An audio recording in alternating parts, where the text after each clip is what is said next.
it has occurred to me a couple of times, in case somebody that I know, watches this video, and you know, I want to specify a couple things. First of all, yes, I am in the Enclave, and yes, I'm one of the few that can launch a missile. And right here, these nuclear key cards, these are the key cards that you need to launch those missiles, in addition to the code that you have to either get from a website or decode yourself. See, I have 3 of them. If you look over here on the other side of them, I have 8 of them for sale. So anybody who doesn't want to go and go through the problems of having to get them can buy them for. I sell them for 500 caps, and I don't know how much they're worth. Oh, they're worth 100. That's what their value is. I sell them for 500 because that's what I think they are. Maybe I'll change that later. Take.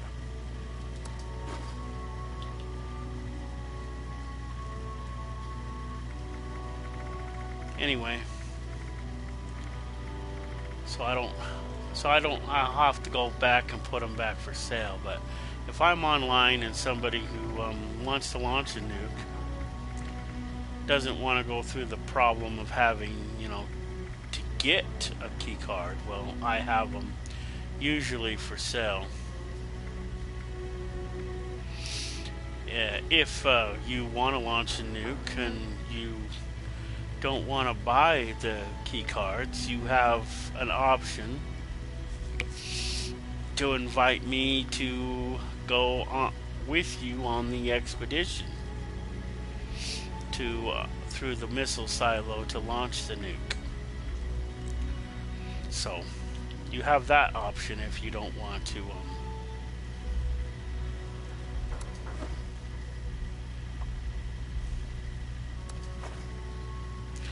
if you don't want to pay for them. I'll go on the mission or sell you one for at least a minimum of 100 caps.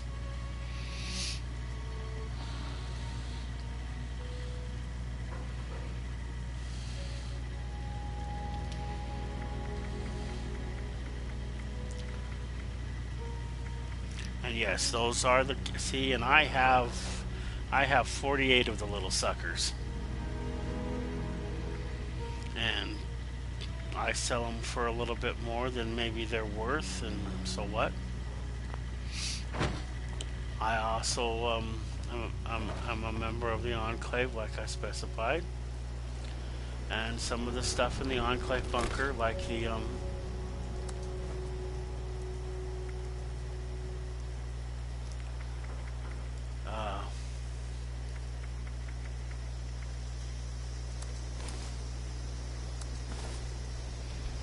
I tried those, right? Metal stools and rugs. Let me make sure. Okay, it bugs me to no end that I accidentally... Yep, I did that one.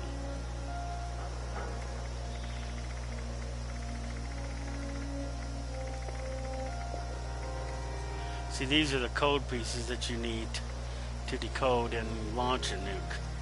Any player, even players who have not ever been through the Enclave, can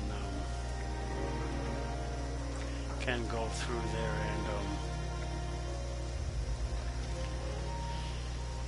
and pick those up. You don't need to join the Enclave to pick those up if you choose not to.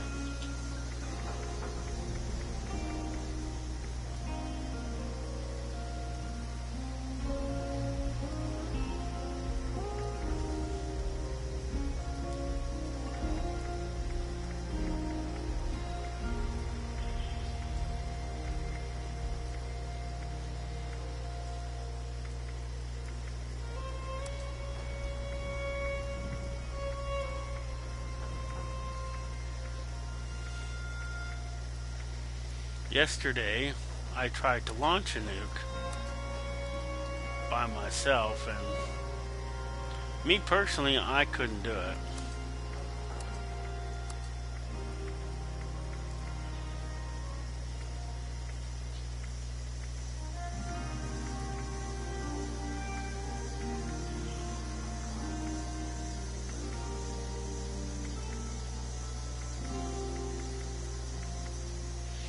I'm just going through and getting rid of stuff I don't need. A lot of this stuff I couldn't throw it away even if I wanted to. It won't let you put it down, and it won't let you get rid of it.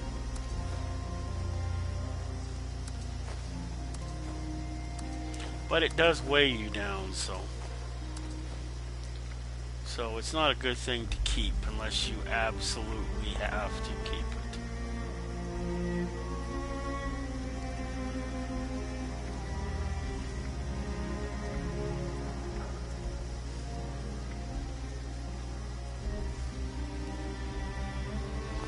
There.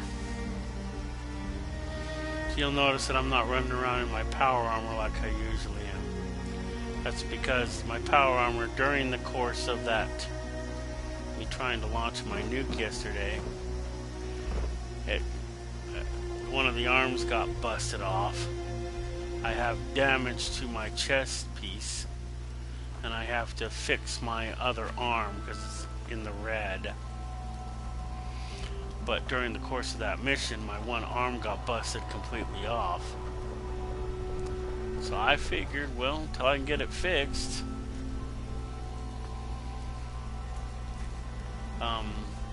the power armor worked together as a combined unit. If one piece is broken or damaged, sometimes it pulls the rest of the power armor down. So it won't, in other words, it won't work as good. Bottom line golden rule. It won't work to its full potential because it doesn't have all the pieces.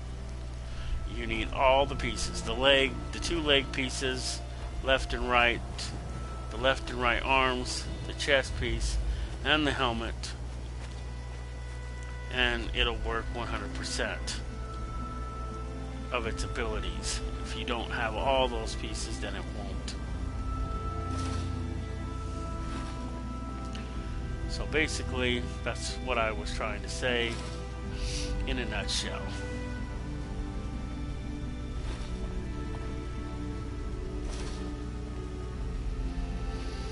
Something else I was trying to say yesterday. Wow. Wonder if it's the same.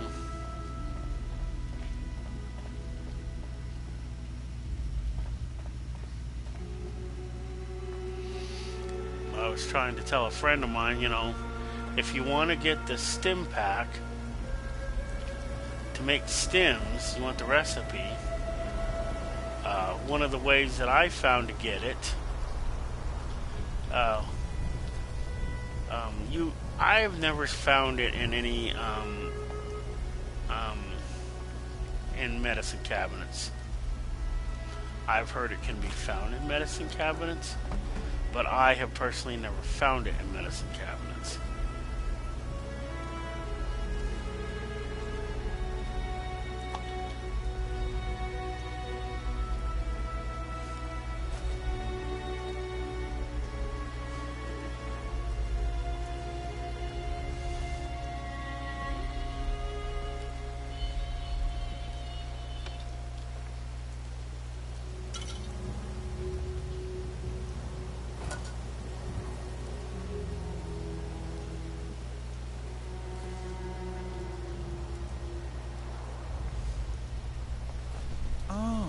You again.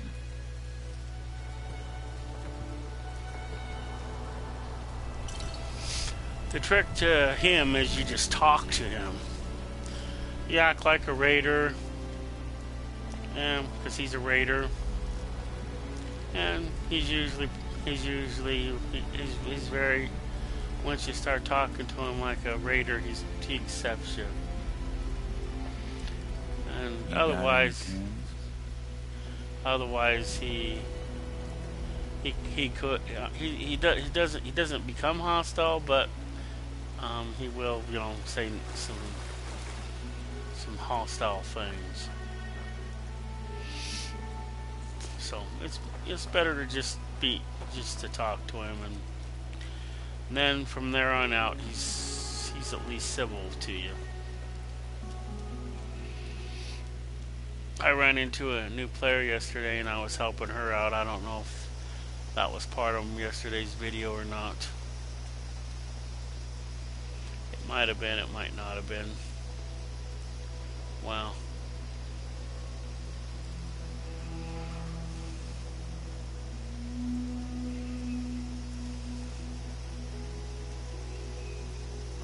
Huh. What if there was a laundromat here, or this is just some old washers and dryers, or they just blown down from somebody's apartment. Tear you apart! Kiss my butt. I hate the super mutants, and I hate the fact that the super mutants are here in this damn town. They should stay in Huntersville.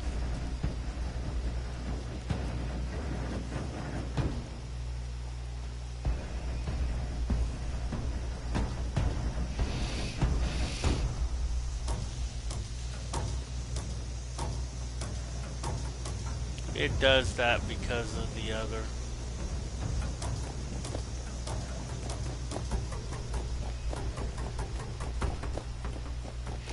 But we're not doing anything important today. We're just out for a stroll. I was working on the challenges, but because of the other, I don't really see the benefit in it for me to complete them.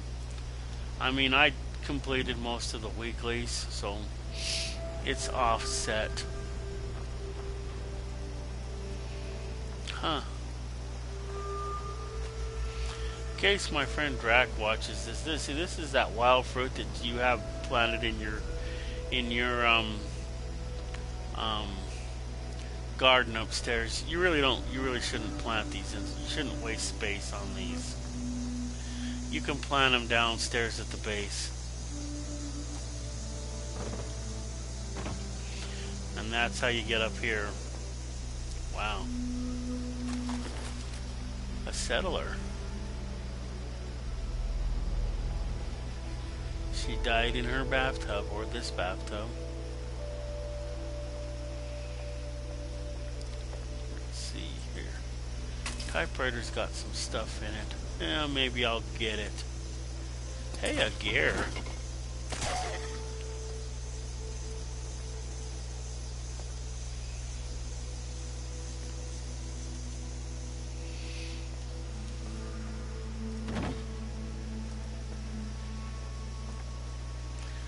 If that has any rubber in it. There's a thing. You can also get things, plans and stuff. I don't have any bobby pins, so there's a teddy bear. I don't know if, it's too bad that girl wasn't on the server. She's collecting those. So there are some players that collect stuff. There are display cases which there are some things that you can display, which there's an oven mitt that is not burnt. Sensors indicate the problem squatters have been removed. Check in with me from time to time. I may have additional assignments for you to carry out.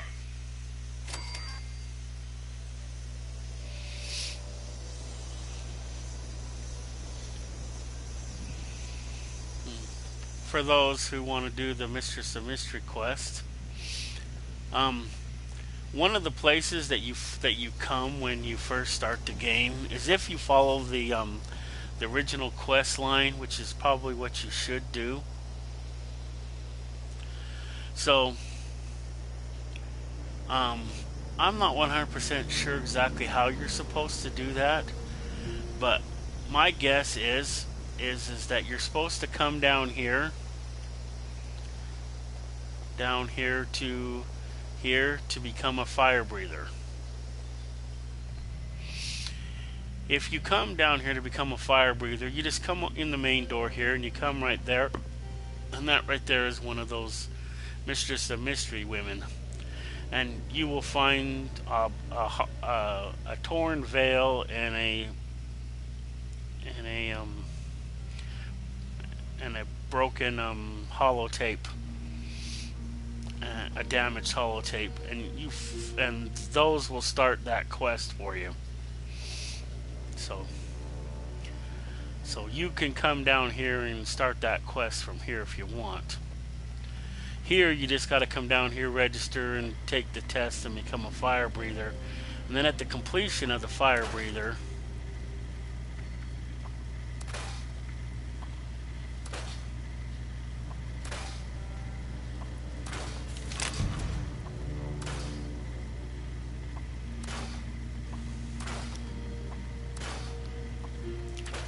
then it'll point you in the direction of the other, although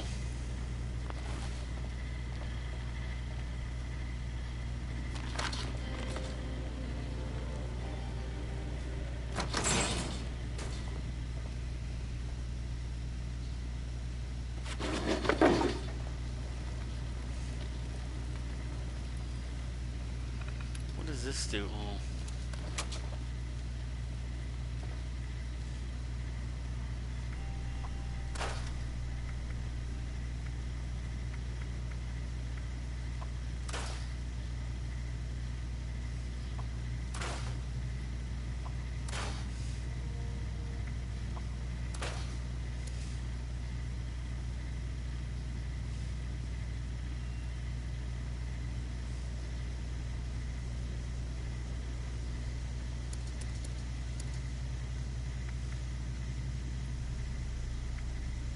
Oh.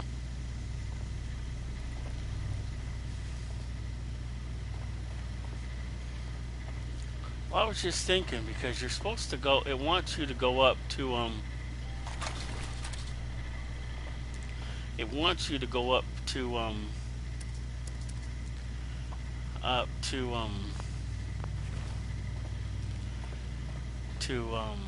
Morgantown, to the Morgantown airport.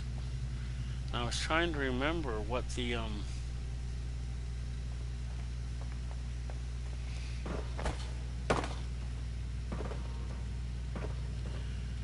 thing is, but you know,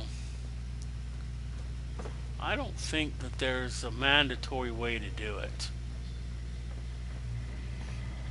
But you push this button, and I think it, when you listen to the message, it tells you you should go up there anyway.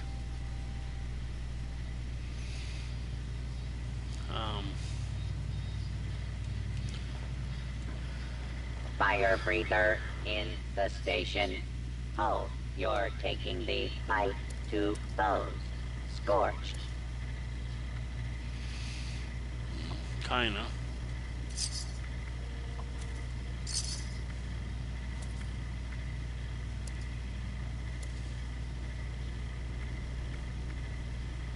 Nice to see more people coming to Charleston.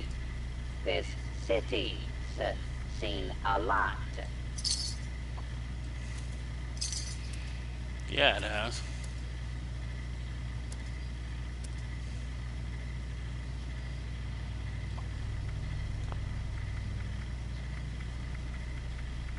You know the drill. Buy and sell.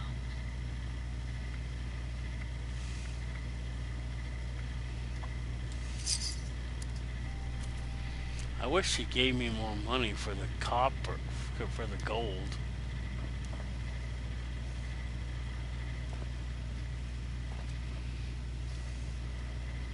But yeah, after you become a fire breather and you go register on the main computer, which is in this room right here,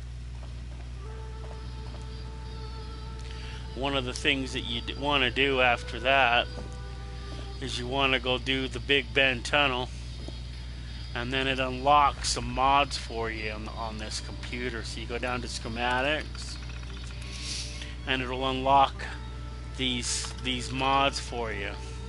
for the 10mm and the assault rifle. It'll also unlock the handgun supports, pipe gun supports, machine gun mods, and it does more damage to the Scorched, is what they do.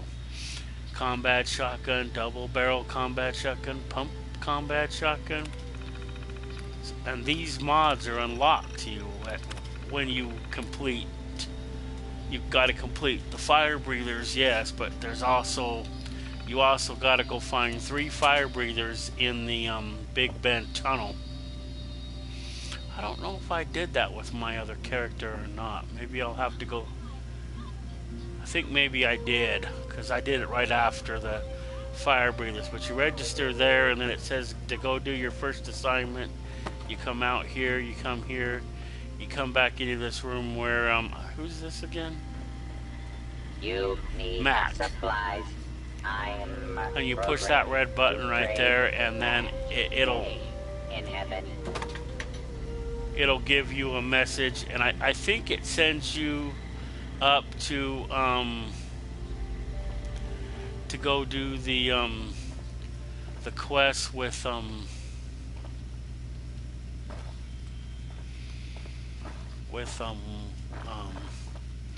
Rose. I think it sends you up there to go do those quests.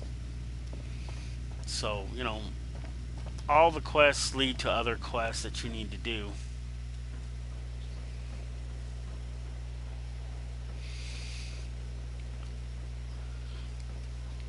Sometimes this place is like a maze.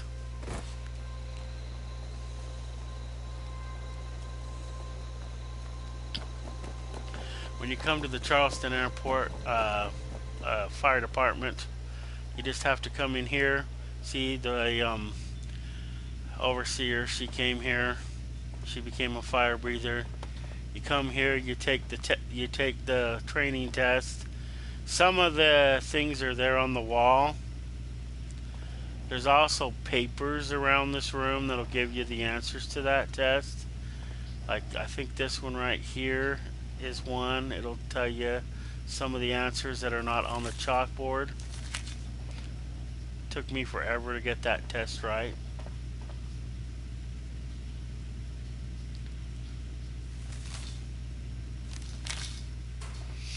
But once you pass that test, and it has you go to the Charleston Herald, that's the newspaper, and you run through Charleston. You don't have to follow the course that it lays out for you.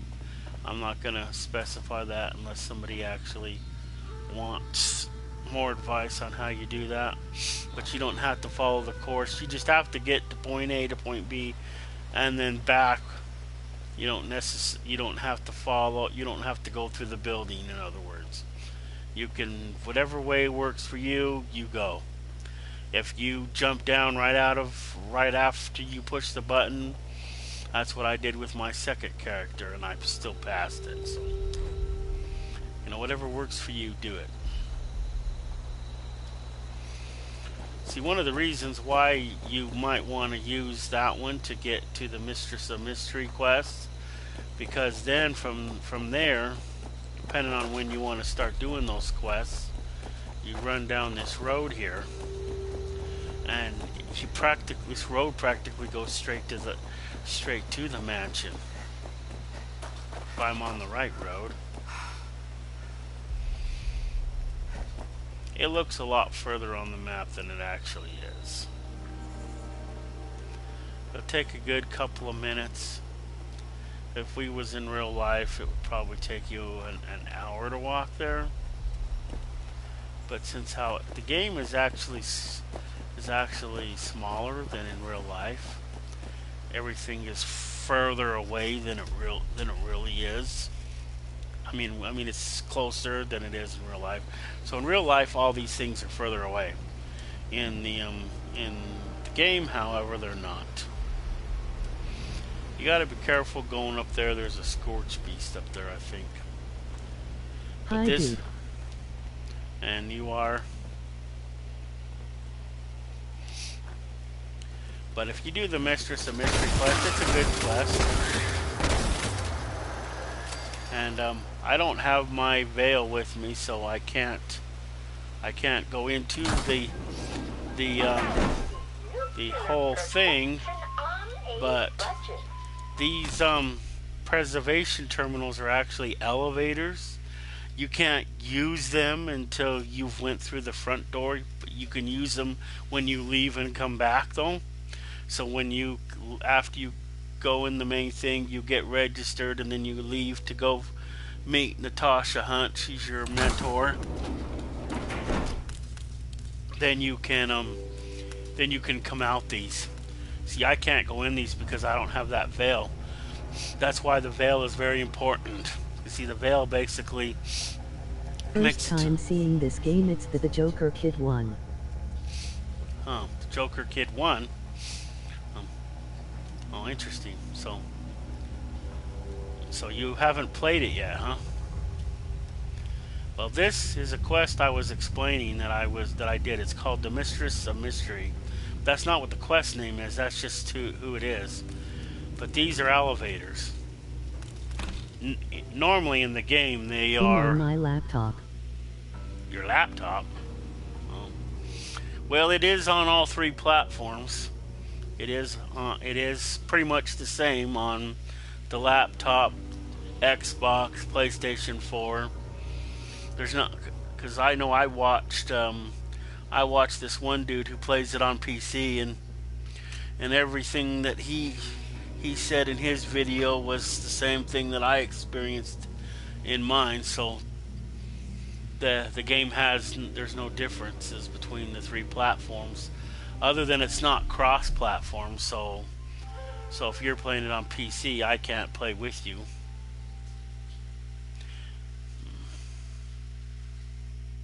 That's the only difference. But see, all three of them are the same thing. They're all things. And then you have those stupid mole rats to worry about, and grenades. But that's the mansion over there.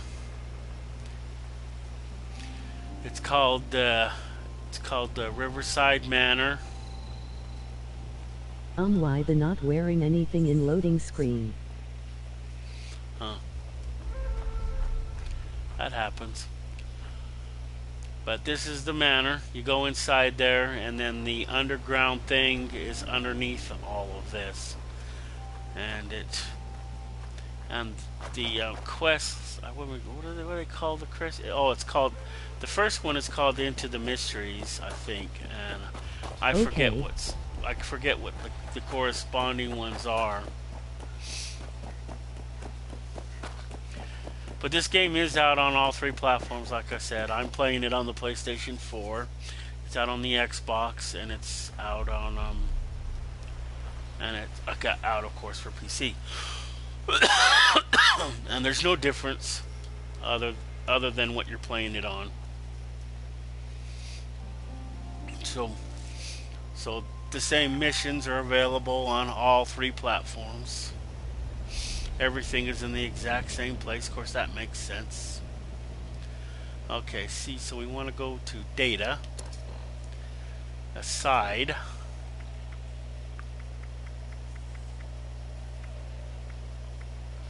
chasing shadows. That's one of the Mistress of Mystery quest lines. Forbidden knowledge, that one's not. Initiative to the mysteries, that's one of the first ones. Into the Mysteries is the first one, and then this is the second one, and then I don't know how it goes after that.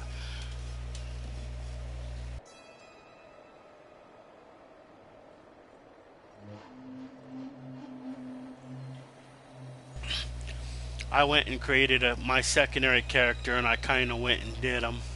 No Vice of the Mysteries, that's another one, of course. None of them are called Mistress of Mystery, but that's who you become. You become a Mistress of Mystery. Whether you're a boy character, girl character, the dress looks better though on a girl character. So if you're looking for, and you can have a boy character and a girl character in this game, so You know, either or. But you get a really cool sword, I think. You get a gun. It's a little 45, but it has, if you use it, it's really good against robots and stuff. Low level. I mean, I wouldn't take it against, it might be okay against some scorched, low level, and some other stuff. But as I was showing, that see, the mystery is over here, not too far from the Charleston Fire Department. So when you first leave Vault 79, you go down that path.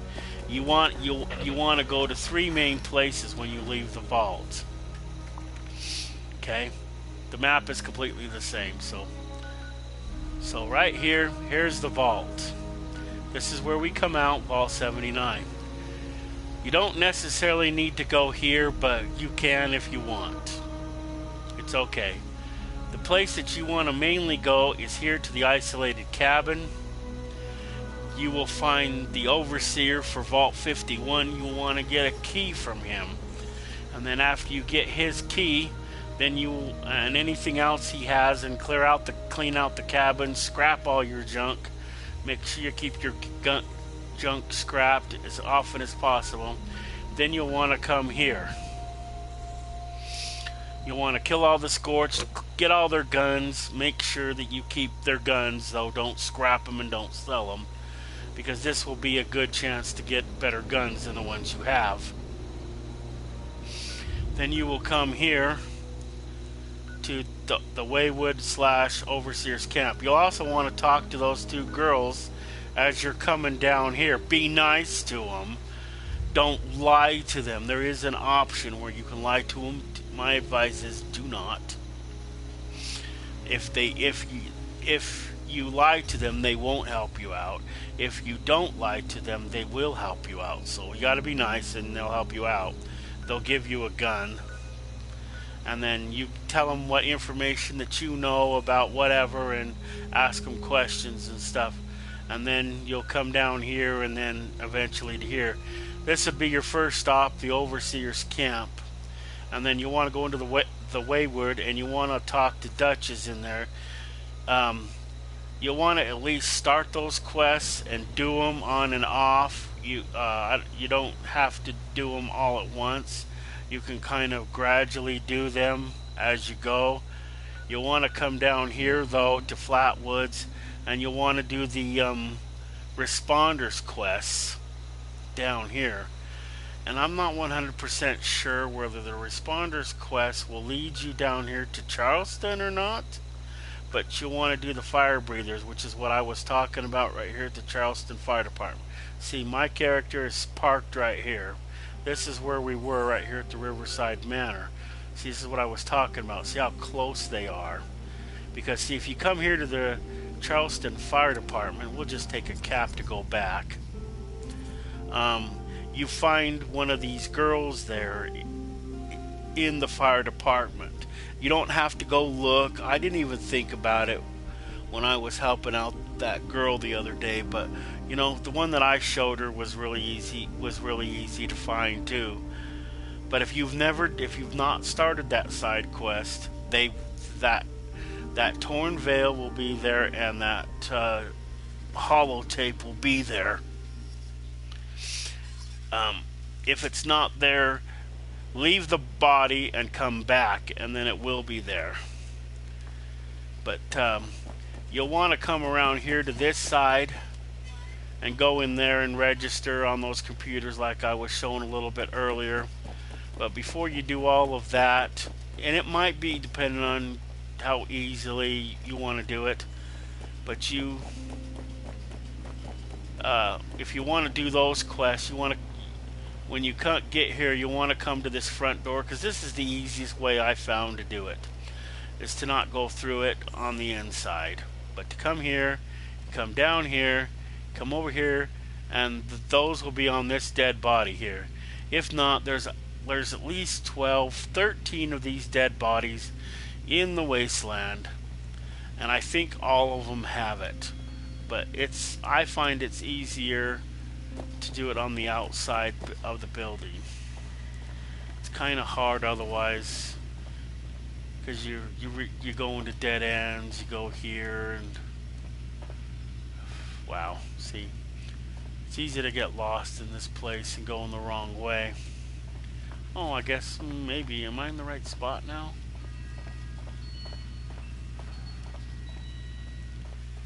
But I find it easier just to go back out and come back around here and then come all the way around here and then come in here after starting those quests. Then you come in here. This is the Overseer's Catch. You get what's in there, and then you come right in this room and you take that test. Now before you take that test, you want to look at these. These are the answers. You just need to find the question to 3 and to 6. Is there a 5? I don't know if there's a 5 or a 6. I don't remember all those ones. I only remember 5 or 6. I don't remember more than that. But the first one is correct. The second one is correct. You'll need to figure out what 3 is. Number 4 is correct. Number 5, you have to figure out what number 5 is.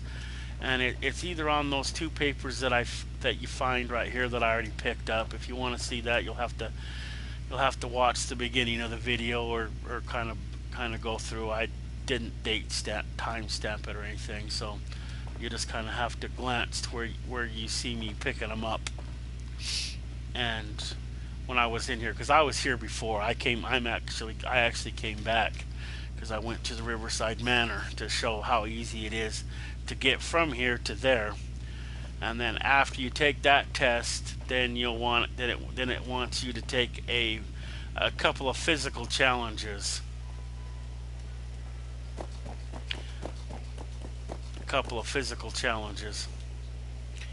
And one of them will be here at the Charleston Herald. Now, as I was saying, you push the button, you can drop down. You don't need to go through the building unless you want to. You can go through the building, but you need to come up here and come around the courthouse and go back. There's another one of those buttons like right up here at the courthouse, and you run around there and then you run back. And then you push that button, the button where you started here at, and then that completes the quest. And once you've completed that quest, then the game wants you to come here.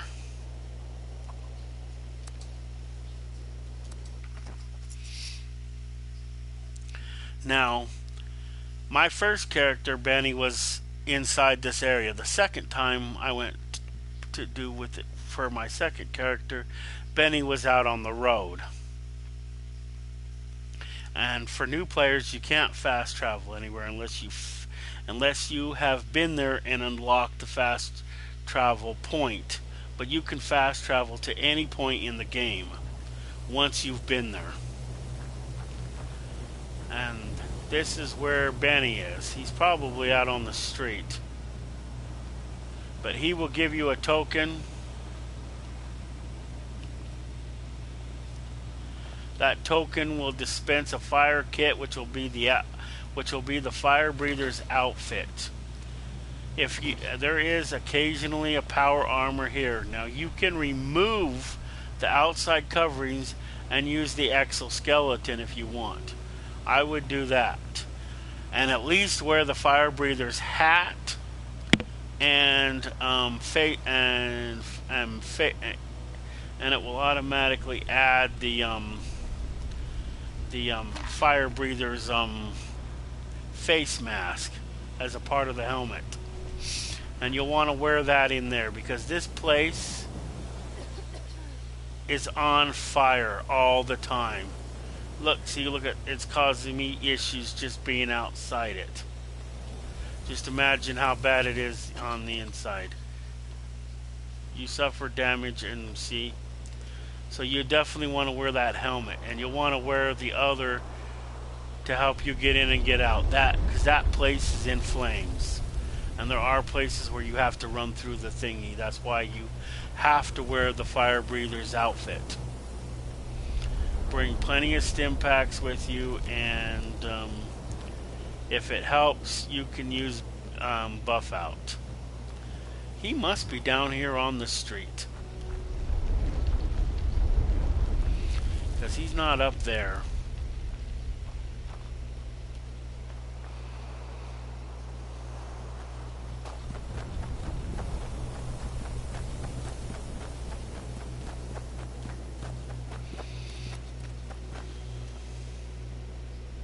Is he up further?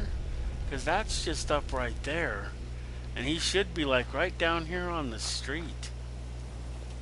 I don't know, maybe because I've done it, he's not here for me, but he's supposed to be here.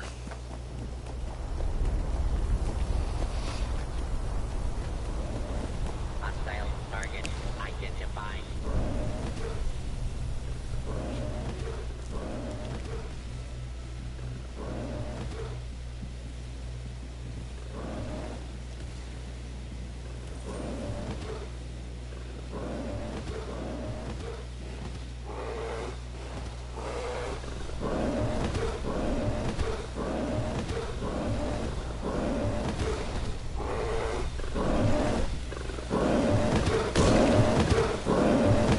See, there's Manny right there being attacked by the Yogwai.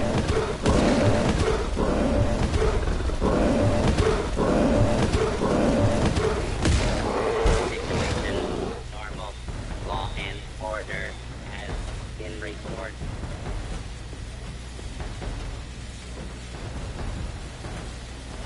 Probably should have got a shot off on it. Fire breather tip of the day. Holding your breath is not an advised survival tactic. Fire breather tip of the day. Perform seal check on all equipment before use.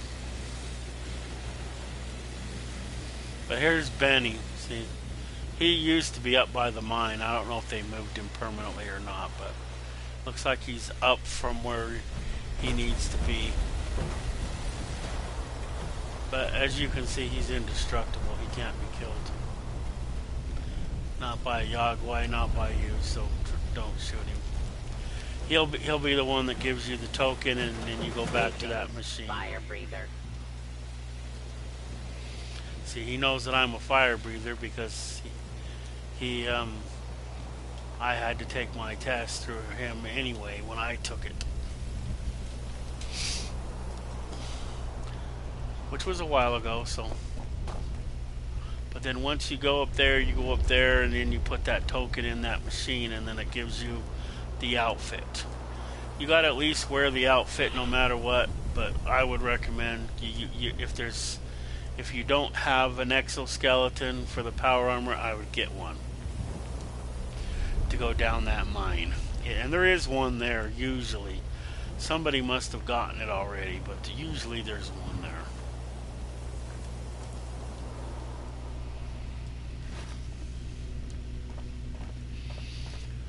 And this is a chemistry workstation. There's plans for this somewhere, so at brand new you won't be able to build it in your camp, but you will find the plans if you do the missions. It's one of the good reasons why you should do the missions, because you get a lot of the plans and resources that you need completing those missions and stuff.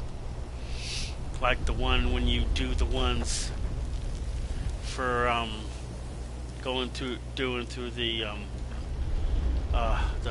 responders and Flatwoods, I think you get some stuff. And then if you go out to the airport, you get some stuff. And then of course you get some stuff completing this. You get those schematics that I was showing on the computer. This place right here is called the Rusty Pick.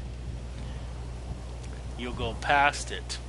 If you have, once you get, you'll shoot legendary creatures, and you'll you'll sell the legendary script at legendary dispensing machines at train stations, and it gives you legendary script. And completing some missions will also give you that legendary script.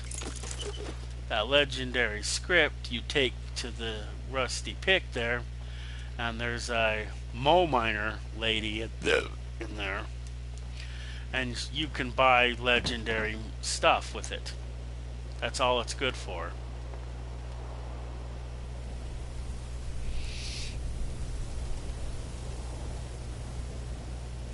Did I get this?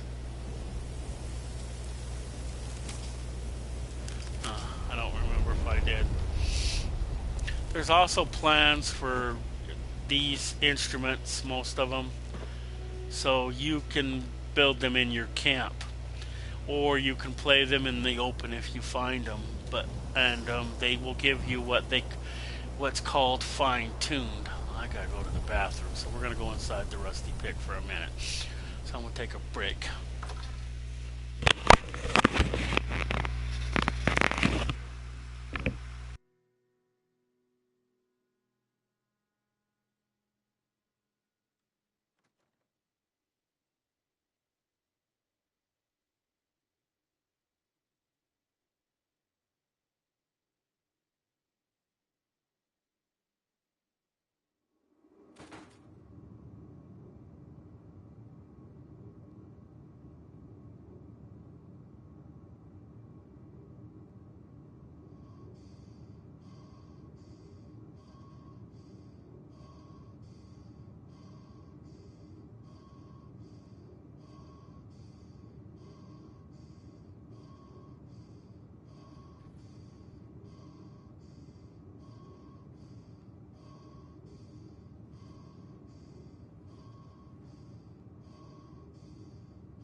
I guess why we're here, I'm back. I guess while I'm here, I can show people this is her over here. She's a mole miner, but she's a good mole miner, so don't worry about it. You hear of her, but see, she sells legendary stuff. You won't know what it is until after you've bought it.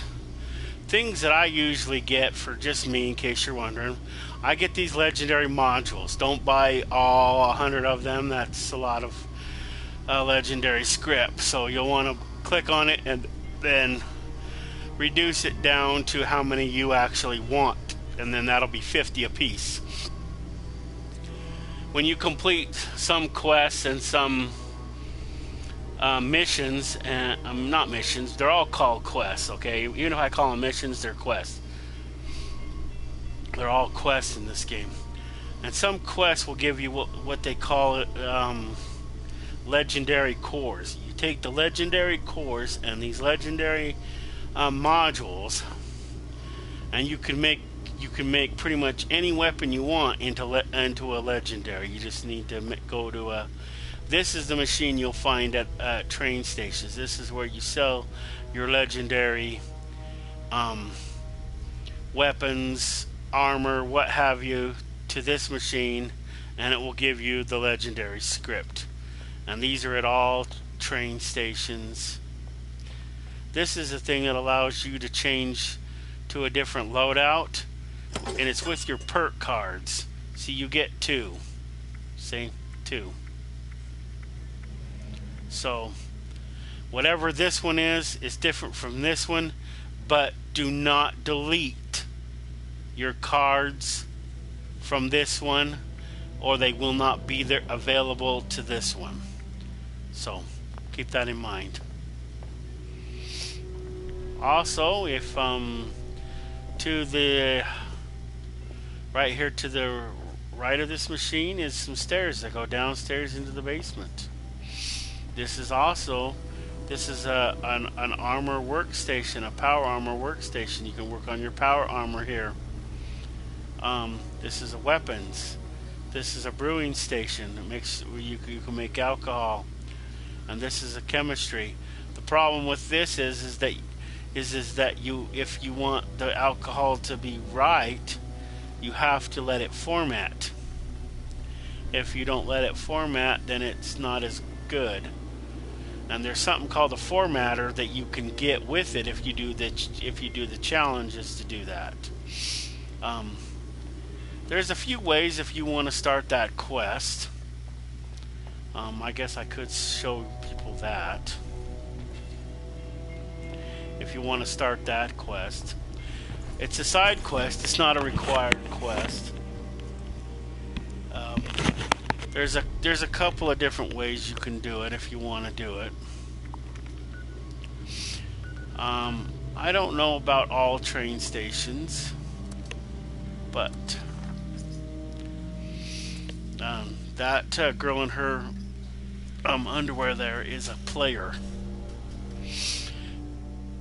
There's been a glitch going around in the game lately where sometimes when a player leaves an area, or sometimes they go do the pit,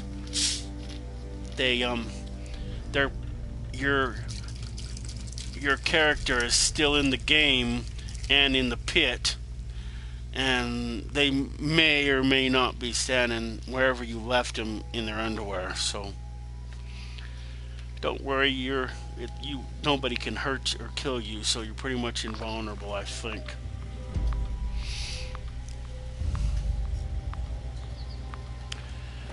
But I think it's at this train station, and it's the one up in Grafton. See, this is that legendary thing I said. You can buy ammo from this. These have nothing in them. Sometimes if a player has something that they can't sell or they don't want no more, they'll put it in there or just drop it all over the place. So what you want to do is, you see this picture right here, it says party poster. You just need to read it. Once you've read it, it will activate that quest. If you read this poster right there, this one will activate and let you join the Pioneer Scouts. It's basically like regular Scouts, but it's a joint between Boy Scouts and Girl Scouts, so everybody in the game can join it. And even if we're adults, it allows us to join it as well. Some of the quests, some of the side quests involve joining it, and some of the other things. And then to claim your shelter, that's one of the reasons why you want that key, because that key goes to a box up there at Vault 51, and that's where you have to go to a little side area, not in the Vault 51 itself, because that's a separate little side quest. It's not an official quest, though. If you don't want to do it, you don't have to. But there's like a little thing, and you go to the homeless. If you got that key, it'll show you where you go. If you click on that, it'll show you where you need to go. So, and it won't take you to the Vault 51. It'll just take you up to Vault 51. And Vault 51, unless you've ever been there, you will have to walk all the way there, unless you can do my trick. See this person's camp right there? You don't have. If you piggyback off of another player's camp, you can actually go there. It's a side little note for new players. So if you've never been up here, then and there's a player's camp right here, you can go there. You can go, if it has a V, that means they have a vending machine. If they have that little red circle, that means they have a shelter. So you know that that they have a shelter like the one that you can get when you come up here to Vault 51. And it's off to the side of the actual vault. This doesn't do it justice. That quest that you do for the Waywood, if you do it like you're supposed to, it'll bring you up here to this lumber mill.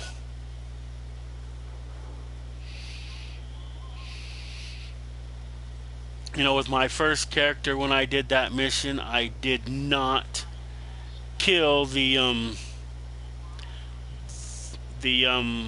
leader or his subordinate. And with my second character, I killed them both, and then I wrote on the walls to leave the Waywood alone. At the completion of that quest, spoiler alert, there is part of what they find out. There is a treasure, and you're supposed to find it. But what you do find is actually a midship vault, and it's a bunch of vending machines. You get one token, and what machine you put it in is a bunch of different guns. So if you want a specific gun, plus you want to clean out the outside part before you even go in.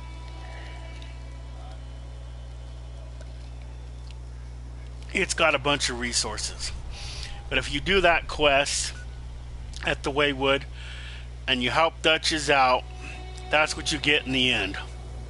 And other spoiler alert, when you come across Crane, who's a Scorched, don't jump the gun and kill him, because she gets mad, because I think they was in kind of a relationship. So let them talk her into killing Crane himself.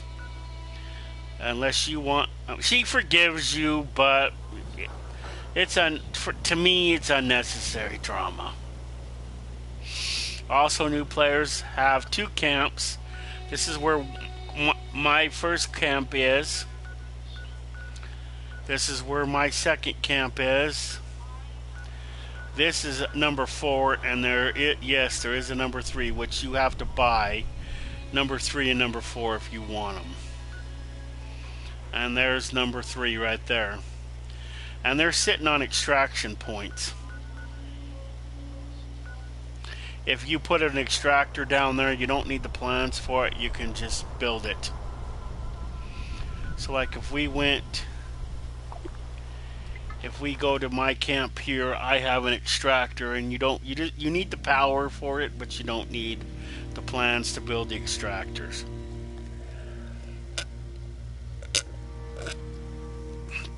Everything else, you either need to find the plans or earn the plans or buy the plans in the game. Some plans will automatically be downloaded to your Pip-Boy. Some plans you will have to read first. So when you go to pick them up, if it gives you the option to learn it, then you need to read it and learn it. See, this is under Flatwoods.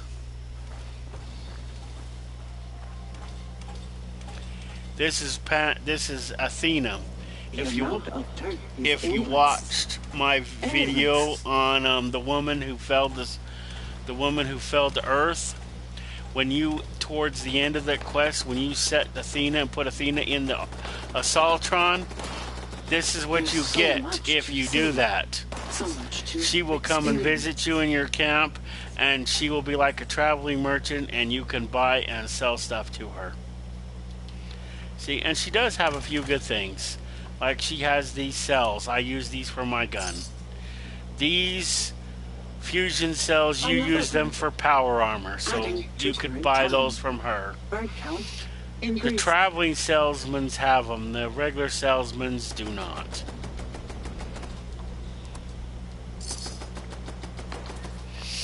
And I buy from her just to be nice.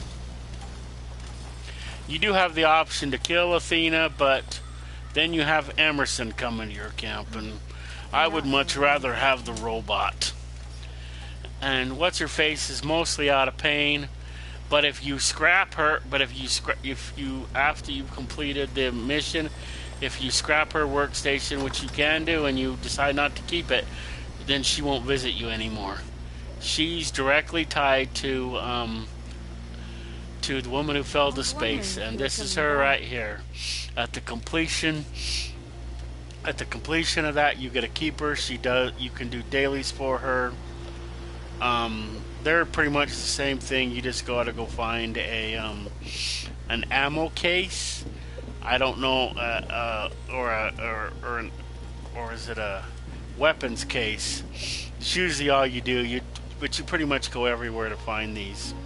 And that's how you do. You bring it back to where you complete it. You get points, and they're worth doing from that aspect because you get XP points for doing it. So you know.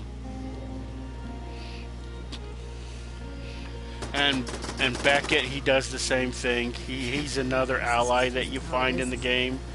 And these camps get boring, so you know, having somebody here is kind of a good thing. So, in my advice, if you want Athena, if you want the woman who fell to space, and you want to do the quest, you can watch my I just did it with my other character. What's her name again? Oh, Rachel. It says Rachel and the woman who fell to Earth, and it's labeled 2, 3, and 4. But the first part isn't ever labeled because I'm gonna have to go back through and figure out which one I found her in, and then I'll label that one when I find it. But I'm gonna have to go back and look for it. But the first one, once you reach level 20, you can't even get her if you don't have level 20, is you will have to come up here to the abandoned bunker. And I show that in the first part of part 2, even though I already did it. And then once you get her, she sends you back to her ship to get the data recorder. Then you go back to her, and then you give her, and when you go to get her, you make sure you have a stim pack on you, although you can find one in the bunker, but I would still have one anyway. And then after you go back to the bunker, then she sends you after the Assaultron. Make sure you have your luck and some of your other stuff up, and then you won't have to fight it unless you really want to destroy the Assaultron. Then you get the codes that you needed to decrypt it, and then after that, then you just need to go and build her thing at your camp. And then she will come to your camp, and then you complete like that at least 12 or more missions, and then she can become your girlfriend or your friend. And then when you go to sleep, and you wake up, you'll either get one of two things. Why is this doing this?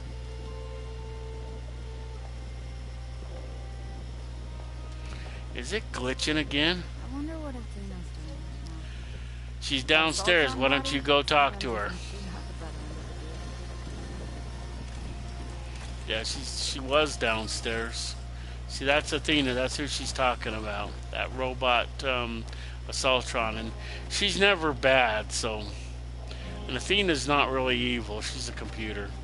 If you want to, like I said, if you want to watch those videos, watch Rachel and the woman who fell to Earth, and that will show you the missions you need to do, minus the first 3 that you need to do, which is find her, go to her ship, get her data recorder, which there's super mutants there. I showed that in the first part of that video before I even started doing the missions, what I did to kind of bring people up to speed as to what was going on. See, there she is right there. So this is Athena. So if you watch the video number 4, it shows how we get Athena and we transfer her consciousness into this body. So this is now Athena, and she wanders all over, you know, scanning things, because that's what she was designed to do. But she reached some level of sentient or consciousness, if you will. So now she is this Assaultron, and she goes around everywhere selling, buying and selling shit, making caps here and there. I don't know what she does with the caps, but maybe she buys fuel or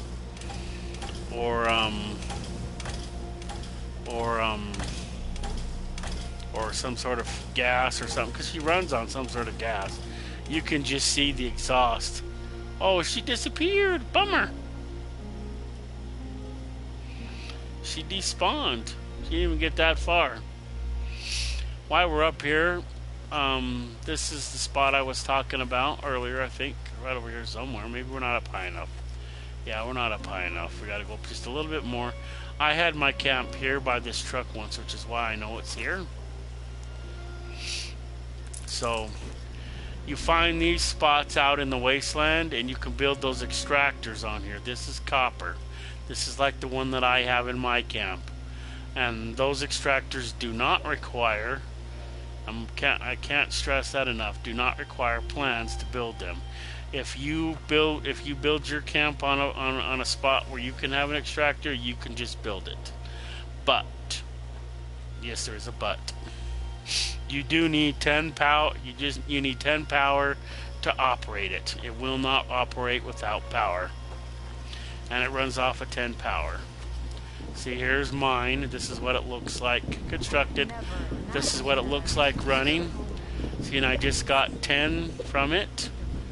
My camp, there's a bunch of bad guys that always spawns over here by these two wrecked ships. Looks like we have a super mutants, you name it, it spawns here. Sometimes it's dogs, sometimes it's, you know, you name it, it's pretty much, they pretty much spawn here. And see, my turrets come in handy because they kill them.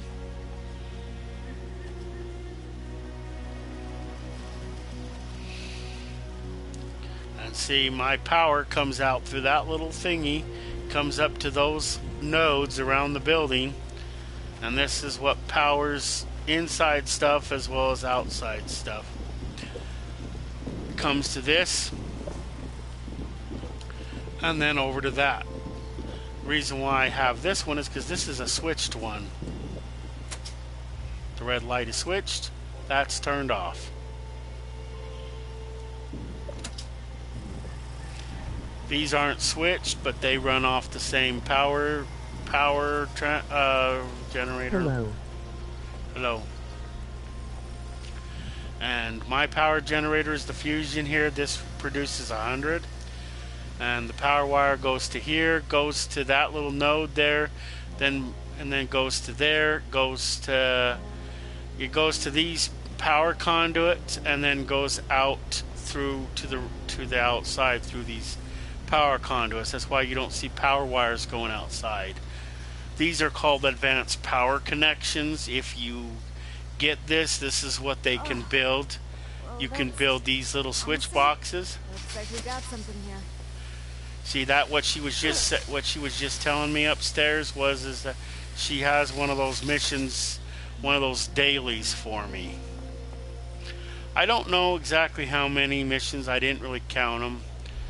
But once you get her, and then you get a woman who fell to earth, you complete it in like 10. You do everything from go after looking for her crew to kill robots. And looking for evidence and stuff like this. But once some of it's not too bad, some of it depending on if you want to shoot and kill things.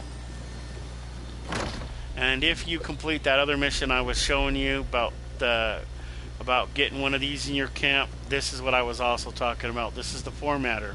Once you've made the alcohol, let's see if I have any alcohol I can make.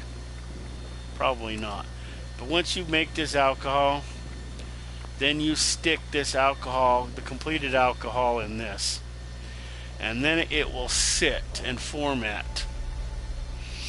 And then it'll turn into alcohol. And then you see that little line through it, that means it's done. Before there, that will be filled in with yellow. That means it's aging still. But once that line is there, then these are done. In some cases, that's a bad thing. In this case, it's a good thing. So it's the opposite for these. That means that they're done and they're good. If they're a battery, then if it's yellow, then it's still formatting. If you see that in your guns and your lifeline and stuff, being all the way across is good. So that's why I say that. If you come across your stuff, you see how the wall is there. Very informative. Yeah, I try to be. Your walls and stuff, the line will be all the way across, and if you've taken damage, that line will slowly start to leave. And when it gets all the way to the end, then that thing breaks and you have to fix it. And yes, other players can come to your camp, shoot your stuff, and break it. Just so you're forewarned. If they pick your locks, they will be wanted, and any player can shoot them without incident. See, if you come up to this, see if I can get it to show that. Maybe not. Let's go try one of the guns. Yeah, see how the gun has this gun has taken a little bit of damage, so it's not all the way across. See, this one's taking quite a bit of damage. See, this gun is almost gonna break. This one right here is thingy. Another thing. thing. Only break your stuff through exploit or PvP. They can't break your stuff through PvP because PvP is separate. But any player can come up to your camp and they can start shooting and breaking your shit. They can't kill me, but they can break my shit. Because I don't do PvP. I don't like PvP, so I don't play PvP.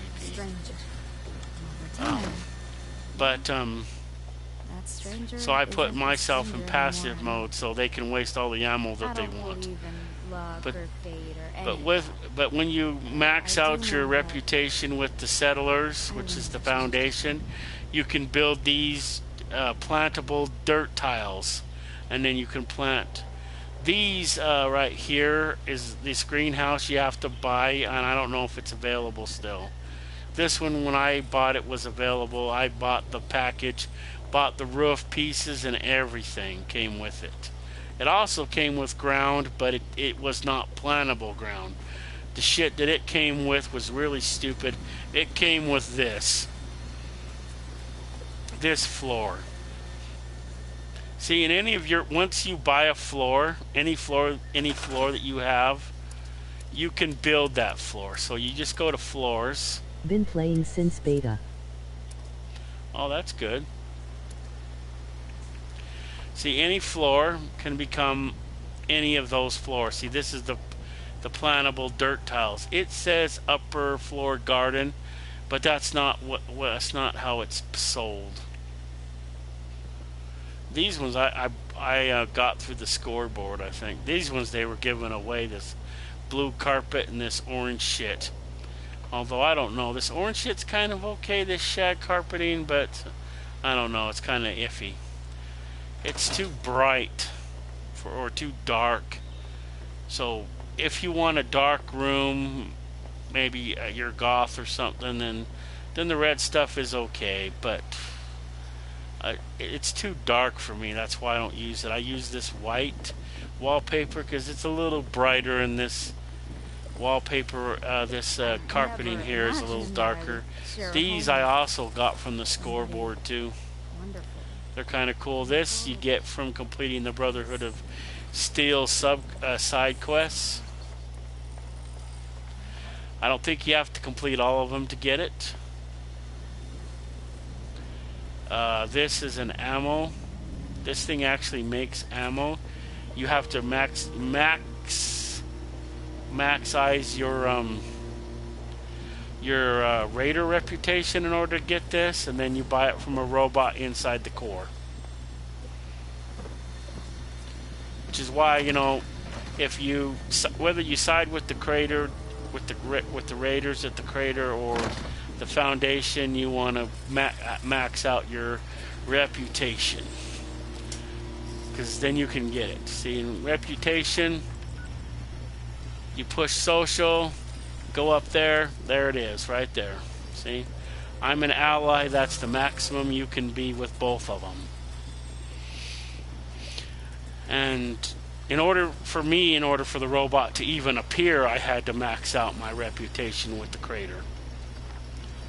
In case you don't know, and I have to assume that, so if you are a player that has been playing this game since beta, it doesn't matter. The video has to incorporate people who have never played this game before, so keep that in mind. So this right here is the crater. This is the raiders. Technically they're bad, and until you do the mission to find them through rows, and you have to do it through rows. If you just come up here, they won't shoot you and kill you when you come up here to the crater, but the vendors will not sell to you, and they will pretty much be prickheads. I did that with my other character, so that's how I know. And then these are the 2 side missions that you can do for them to help build up your reputation. There's also some events that you can do to build up your reputation for them. Whoops, I've got to change my other controller. Okay, there, we're back on. Okay, so, and these are the two the 2 daily quests, I should say, that you do for them. They're inactive because I don't know if it's automatic, but I deactivated them once, and now every time that they're available, they're automatically deactivated unless I activate them. and then the Foundation is down here, and he only has one. They should actually have 2 alternatings. You just got to go find it. Their stolen equipment. The only thing that I don't like is sometimes you have to go against the raiders. I sold a piece of equipment to them once, of theirs, to the raiders, and I regret that now, because every time I go there, every once in a while, even after I've completed this, Warren gives me a freaking constant guilt trip, because I think it was blasting caps, I think, and every time I go back there, he'll say those blasting caps could have put in a well at another location.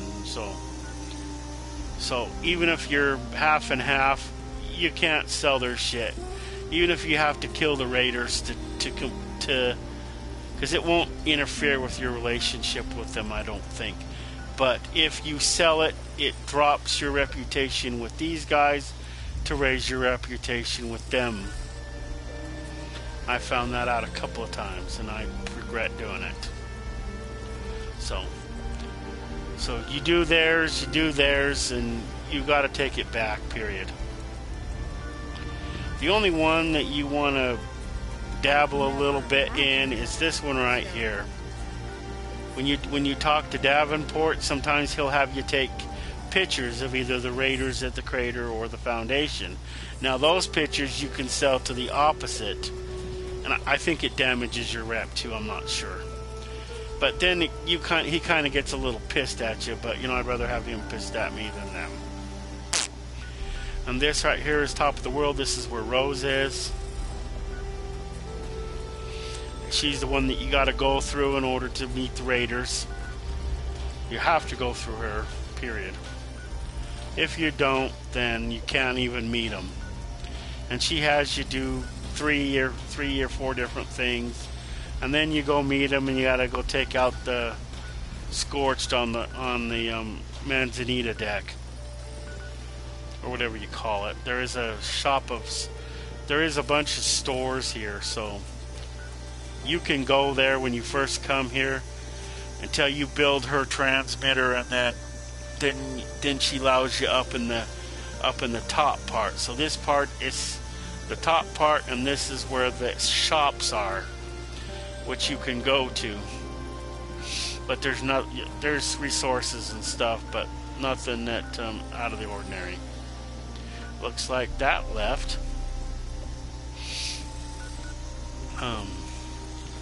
So if people want me to go into Sophie's a little bit better, I would recommend you watch those other videos. And I labeled 2, 3, and 4. That's where, with my other character, I complete those missions, so you know exactly what you're getting yourself into.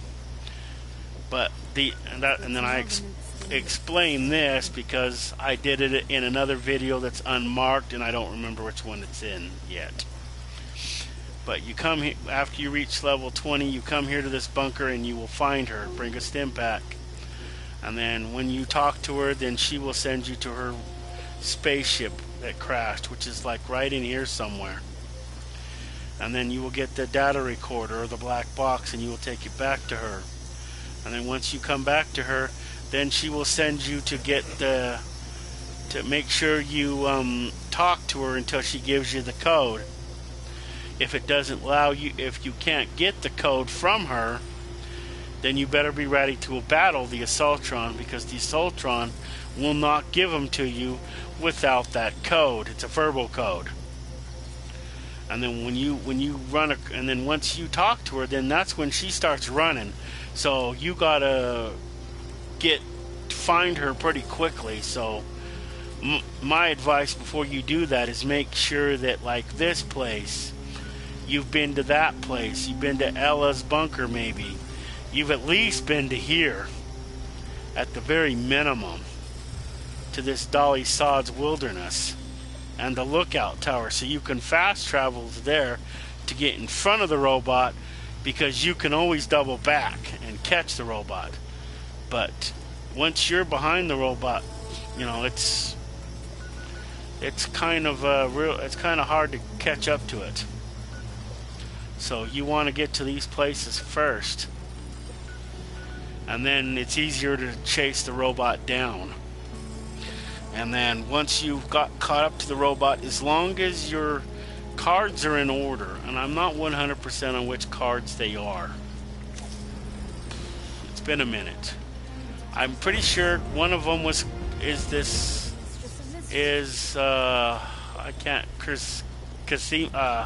Kasama, or whatever the fuck this orange one right here. You want, and what I mean by the points is to see the top where it says 13.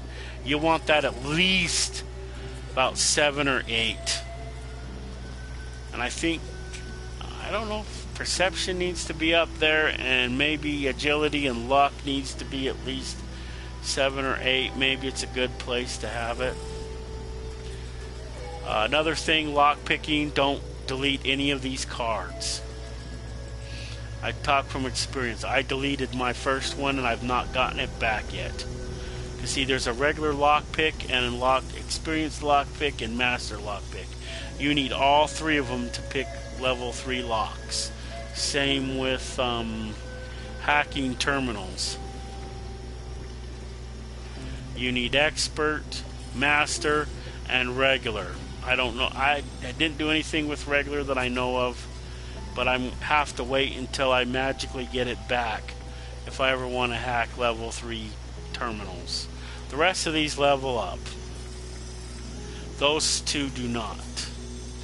The other one I would recommend, maybe on your site, on your other loadout, is you get, this one's really good to have, and this one's especially good to have.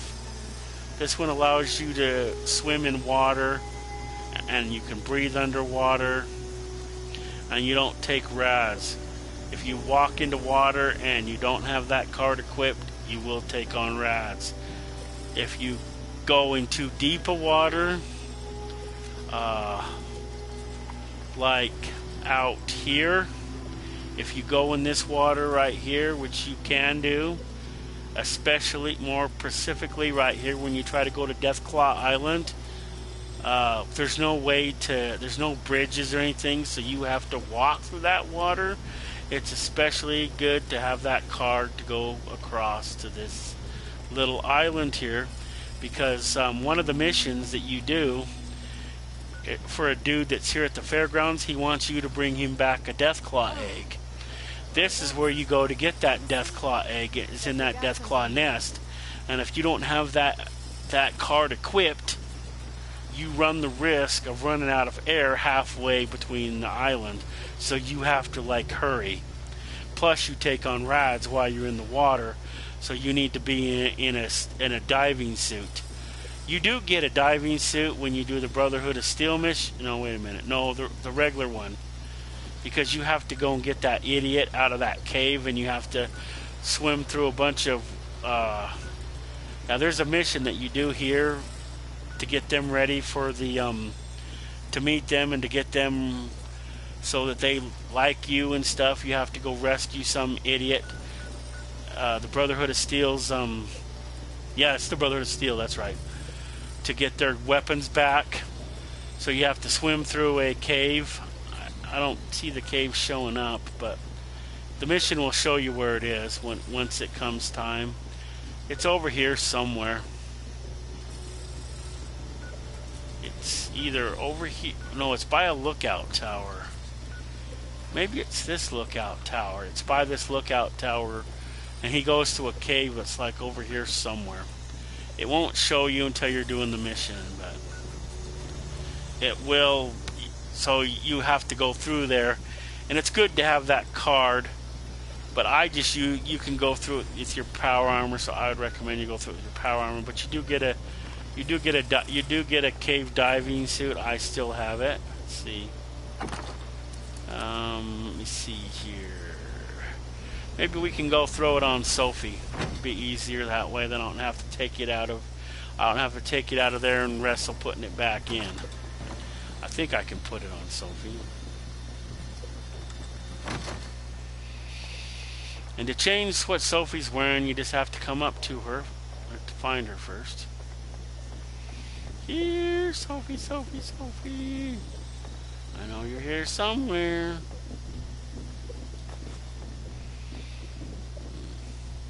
She's not sleeping, is she?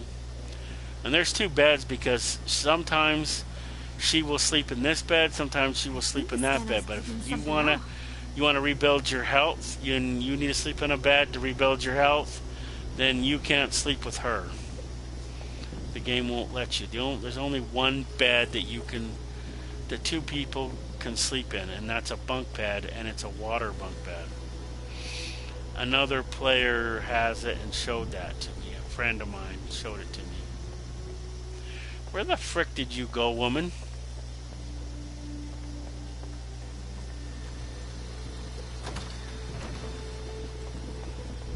Oh, there you are. I was just thinking about you. Yeah, see, I made her my girlfriend, so that's why she says that to me constantly. See, diving suit. I still have it, I think.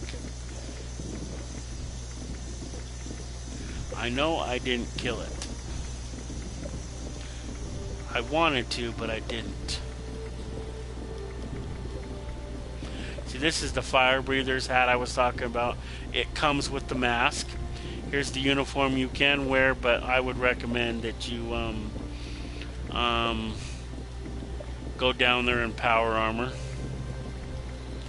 Here's the witch costume. I bought these from another player. I didn't find them in game. The hat you can find in game though.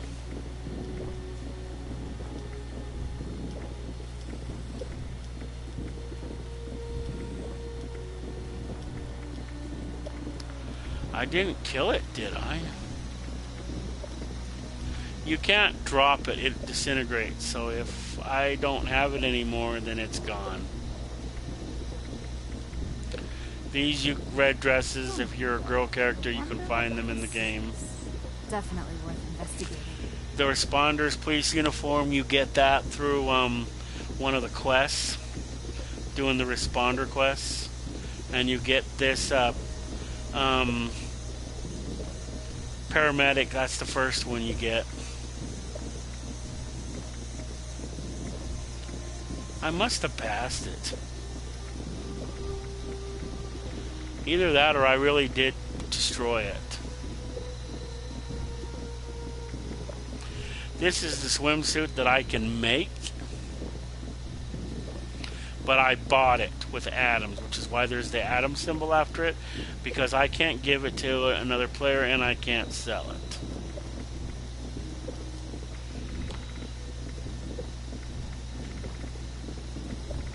Be nice if I could, but I can't. It sucks ass. None of the outfits you buy through the Atom Shop can you sell.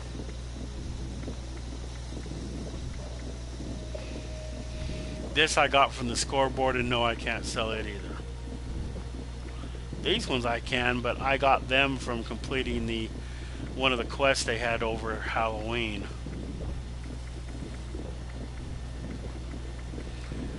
It should be under D for cave diving suit.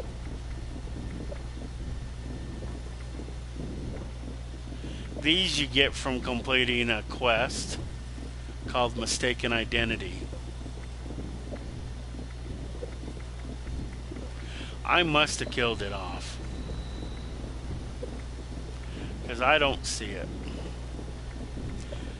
And the only other place that it could be is either on me or these are in the game. You run across them. Doing that one quest, I ran across one in the cave, going down there to that thing. These are in game too. This is in game too. This is in game. This is in game. These are in game. These are in game. This is in game. Of course, these are in game because there are so many of them. I don't know where these are. I've never found it. It's probably an Octos Pharma, since how it's an Octos Pharma lab coat.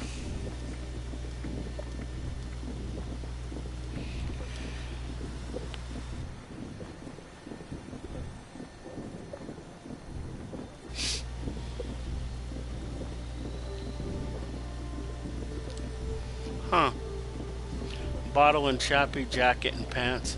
You get that from doing the current thing. You get these from completing one of the Brotherhood of Steel missions, I think. Either that or you do Forbidden Knowledge and you get the plans for it that way. And the Brotherhood of the suit. And yeah, you can sell them if you want. These you get from completing the other quest. This you get when you complete Office. Do you have to complete Officer of the Day? Yeah, you have to complete Officer of the Day with the Enclave, and then you get these when you become a general.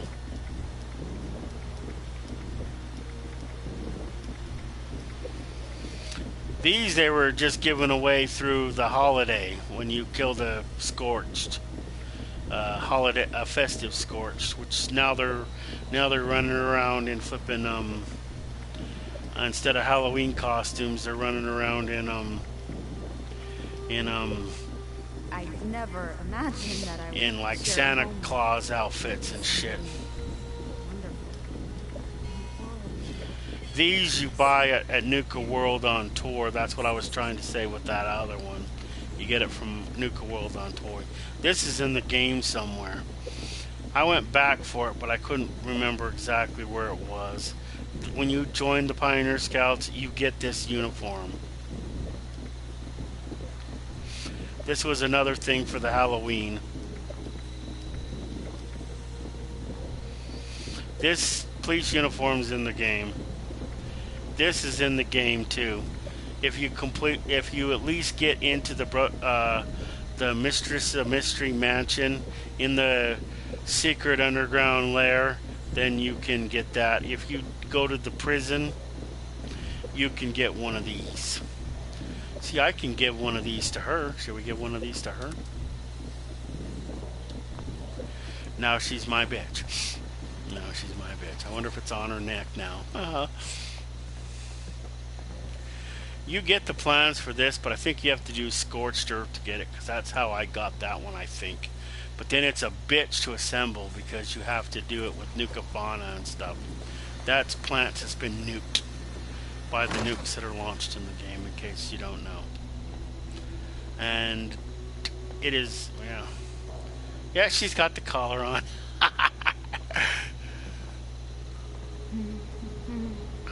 Now if people see her, they'll see that she's got that collar on her neck. She's wearing one of the Brotherhood of Steel lab coats, whichever you can find them in the game. If that one and the Brotherhood fatigues, that's the military uniform. You know, I wish you could wear those over this, because this is technically armor. And I think that would be cool, because some things you can wear over stuff. Well, that's promising. Looks like we got something here. See, she wants me to go do a daily, but I'm not ready to do the daily yet. But that's what you pass her, that's what she'll say. And all you have to do to initiate the daily is talk to her. And that's after you complete her normal quests. And then there's 2 others. Let's see, allies. See this, once you build hers, this is hers, then she comes to your camp. This is Beckett. Once you build this, then he comes to your camp, but you have to go get him first. So he's not magically, what the hell? Oh, okay. What is that? Do I have another one that I'm unaware of? This one right here is Forge. You find him in the wasteland, so, and then you build this chair in your camp, and then he'll come. The sad thing is that you cannot build any of the, if you have one, that's all you get. This is a girl, a wanderer. You find her in the wasteland, then you build this in your camp, and then she'll come to it. You can do dailies for both of these 2 people. This is a raider. You build this in your camp, and he'll come to your camp. I found him in the wasteland and talked to him, and then I thingied. This one I got from the scoreboard. I got her from the scoreboard. I had her in my camp. She gets on my nerves real fast. Sometimes like this, you wonder what would the mistress But of this one, who the frick is this? Leo? I haven't built him yet. So he's got a thing similar to like she does. Oh, interesting. Might have to build him and see what he says and does. Huh. This is the one thing I don't like about, switching from camp to camp. Is because your ally, the one that's here, when you switch back, she will be she will revert to her original outfit unless you put like a hat or something on her. Sometimes one of those rings will do. And then when she reverts, she'll be in her underwear. I hope this isn't too close. Okay, now fast travel to it. I don't remember him. I want to go build his thing and see. I don't have one at this one. I used to have Beckett there, but he irritated me to no extent. So I kind of deleted him. I deleted his thing, and as soon as you delete their thing, they pretty much despawn on the spot. But when you build it back, it takes them for a minute to travel back to your camp. Not a whole minute, but within a minute they're back. So while we don't have nobody here, let's go build his and see what it... I have never built that one. I've never seen it. I don't know what it's about. I just know the girl, the other one that I said about, she annoys me. Just in case somebody pays our camp a visit.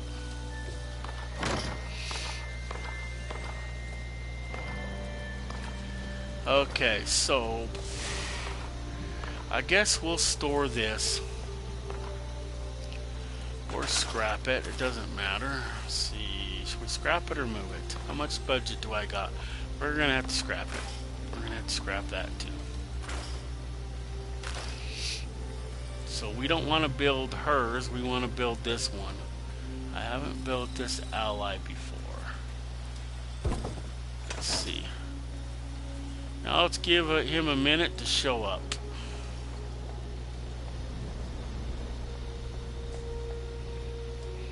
I've never met him, so I don't know what he is or what he does.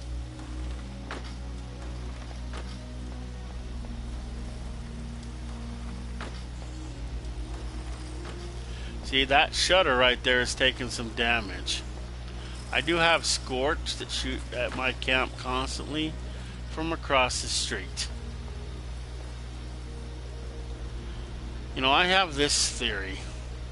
Sometimes when your camp's been sitting somewhere too long, sometimes the game itself will cause more bad guys to spawn at it than normal. That's my theory. Because when I have my one camp, I didn't have any bad guys show up, and then it was there a week or two, and then all of a sudden, that's a real word, week.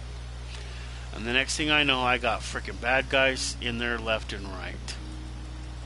As I was telling this one friend of mine, this spooky candy, this was available at Halloween.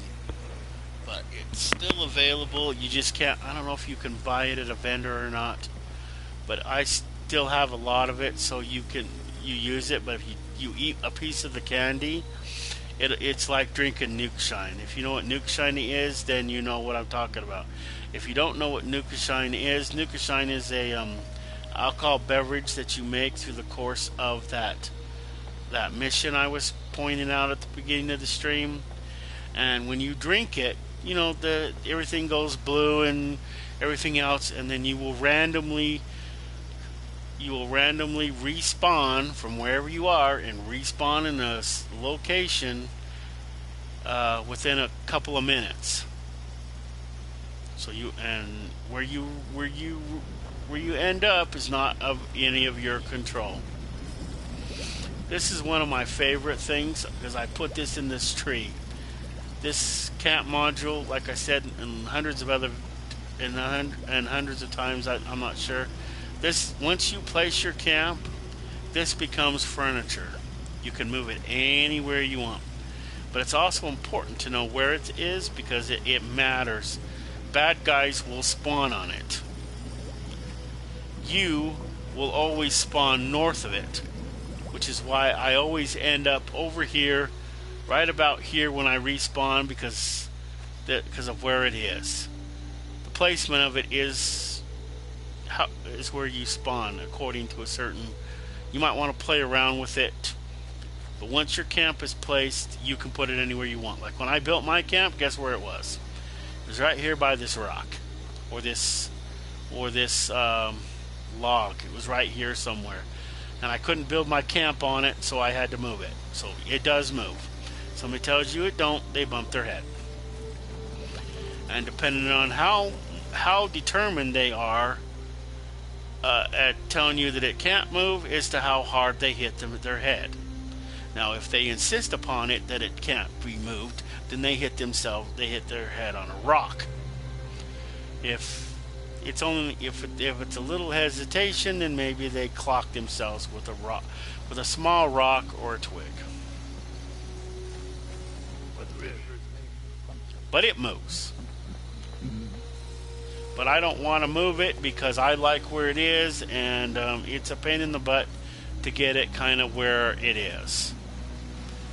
I don't remember how hard it was. Let's go up and see if Leo's here now. See how much he annoys me and see if I want to keep him. I heard him. There he is. Leo, whoever. Let's see what he says about himself. Hello there. Your reputation precedes you, Vault Dweller. Oh, but I forget my manners. My name is Leo. Leo Petrov. It's a pleasure.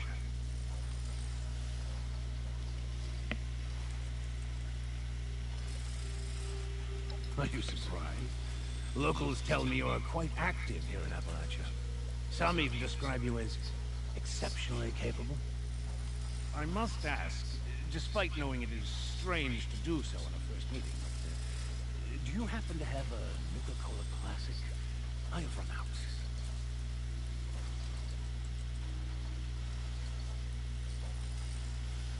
I have Nuka-Cola, so why is it saying I don't unless I don't have one on me?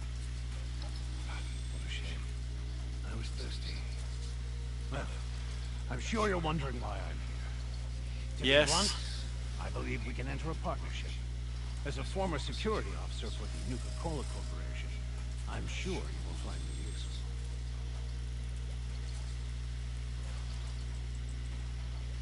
Though I hope I don't get that impression. I will admit that, like the rest of America, I do consider Nuka-Cola to be the greatest beverage known to man. Here's my proposition. For the small price of Nuka-Cola beverages, I will offer you extra security here. But, of even more value, I can offer you words of Nuka inspiration specific to the variety you share.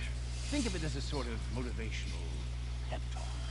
I am confident it will make your day-to-day survival a bit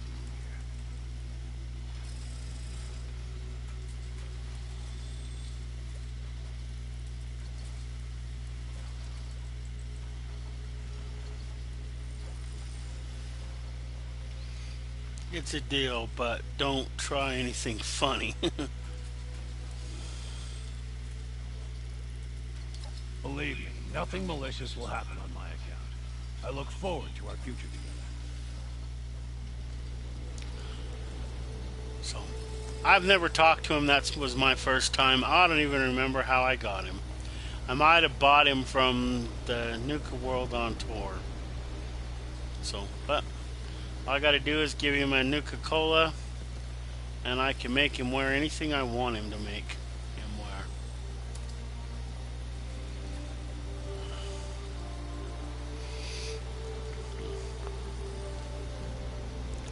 So, how often Don't do look I? so gloomy, friend. At least So how often do I have to give him a Nuka-Cola? Huh.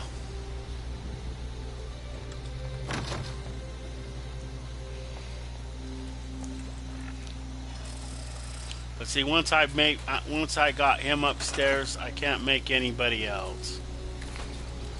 We'll see. We'll have him here on a trial basis. See how much I get annoyed.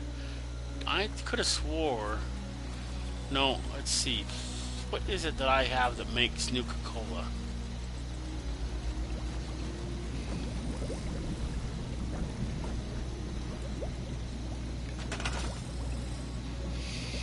Let me see. New stuff. Doesn't this make Nuka-Cola?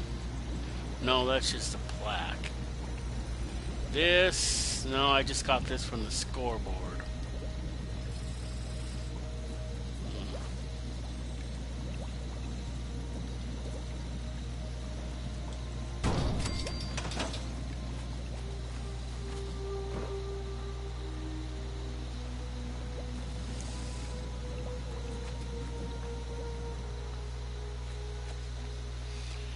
Now, should some player watch this who thinks that... I know a friend of mine does.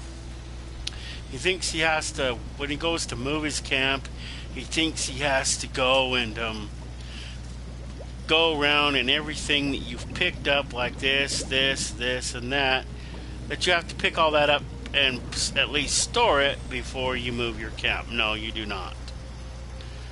To move your camp, you don't even have to touch your camp. You just go to the new spot, wherever you want to move your camp to. And you can move your camp to the new spot without ever even being with the camp. You don't have to touch your camp. You don't even have to be in the same hemisphere as your camp to move your camp.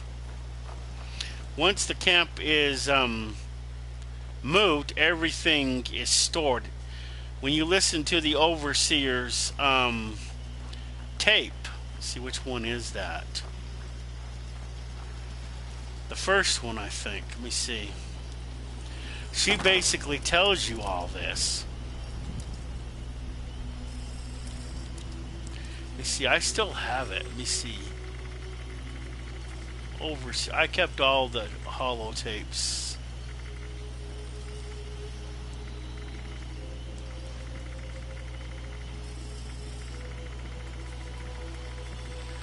Okay, here it is. No, that's the Mistress of Mystery ones.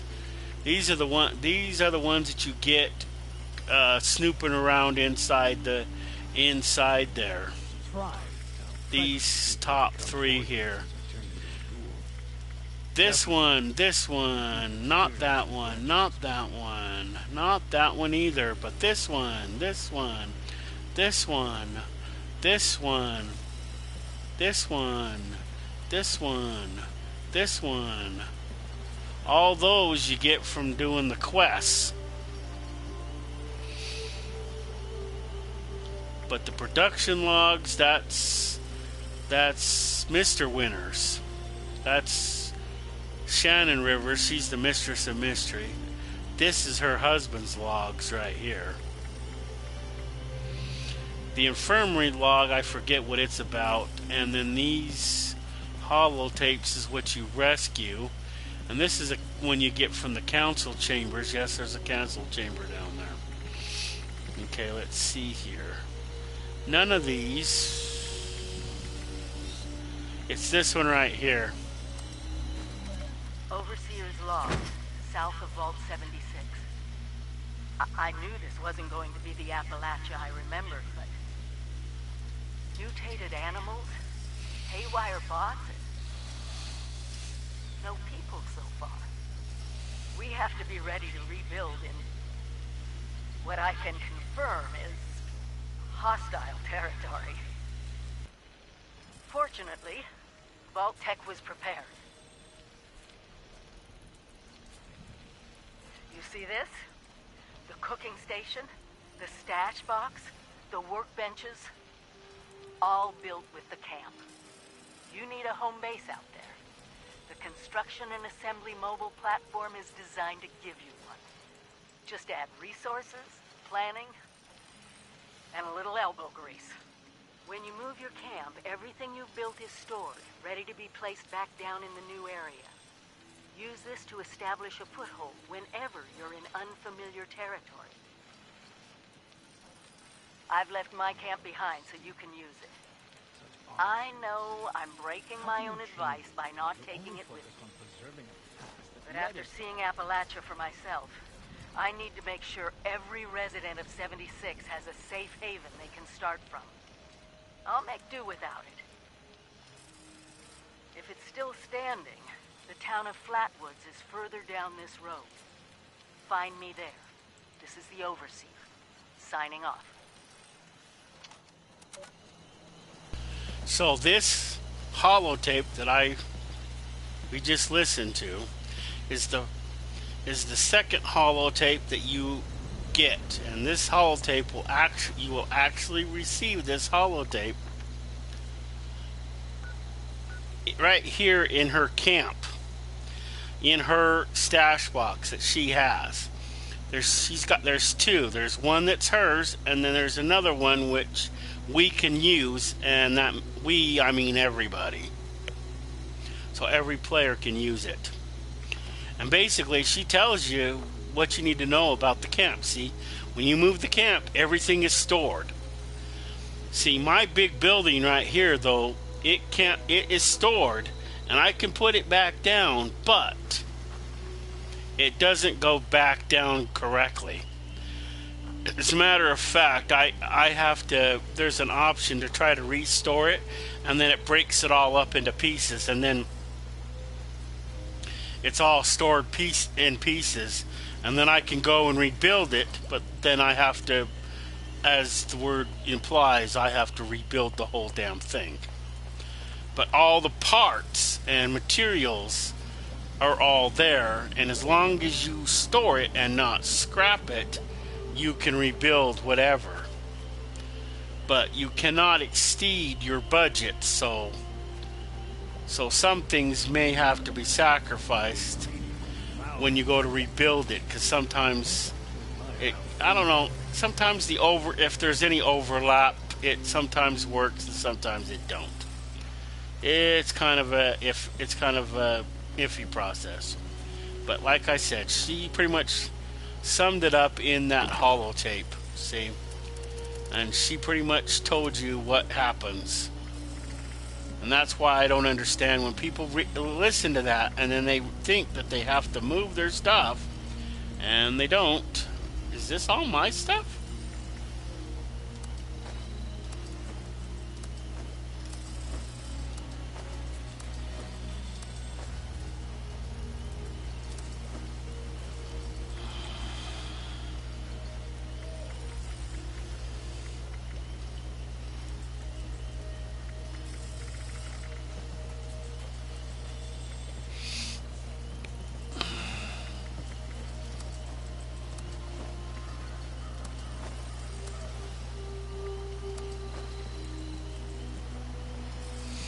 And these U.S. government supply requisitions, now you can find them in the game. I know you have to go and do at least one out the gate.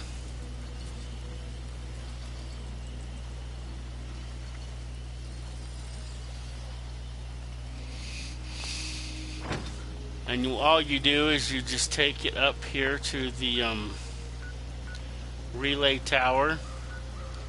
You can pretty much take it to any of these relay towers all over the map, but this one is within walking distance of Flatwoods, and it doesn't have very many bad guys, so it's really easy to get there. And if you can't find one, usually if I'm in the game and in your server, then I have them for sale, and I have them because the amount of caps varies. I'm not exactly sure how much they are, but you could come up here. Wow, there is a holiday scorched.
Because this one you only have those bad enemies to kill. Some of the other ones you have more.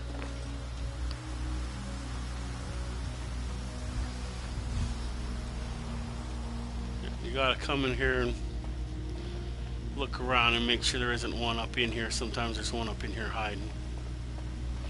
Plus you can loot this place.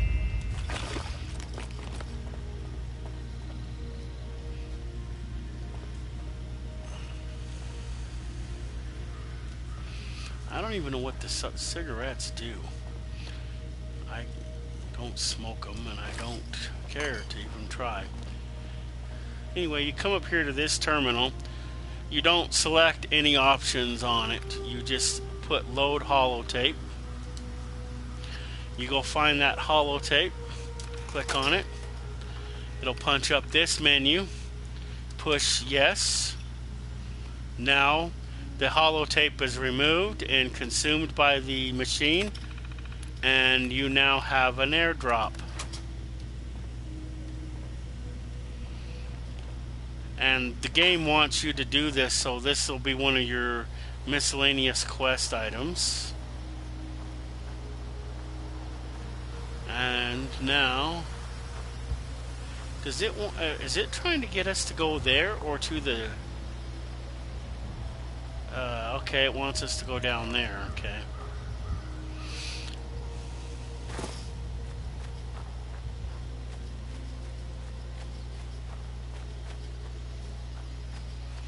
Do not jump off of large cliffs unless you're in power armor, or you will die.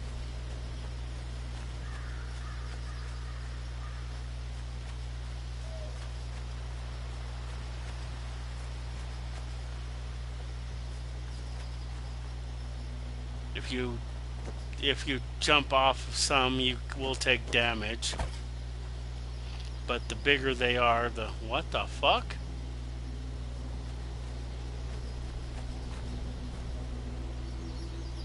It can't be up this high.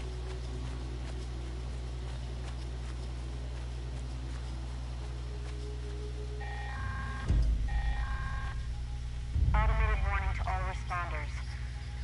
Mr. Thornhands are out of control. Evacuate civilians and take down those supervisors. Once they're dealt with, you'll have to reboot the server. Again.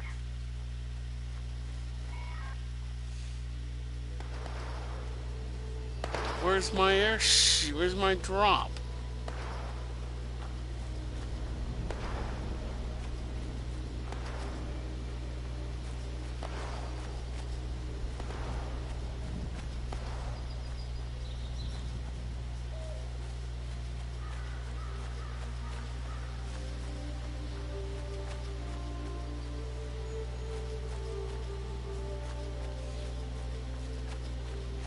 Basically, if I don't ever find it, if you ever go up to the airport at Morgantown and you go all the way to the back and you play you do an event. What is the event called? I forget what the name of that event is.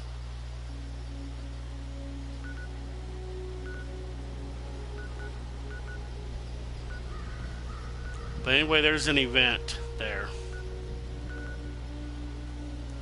It's all the way here in the back, like right here.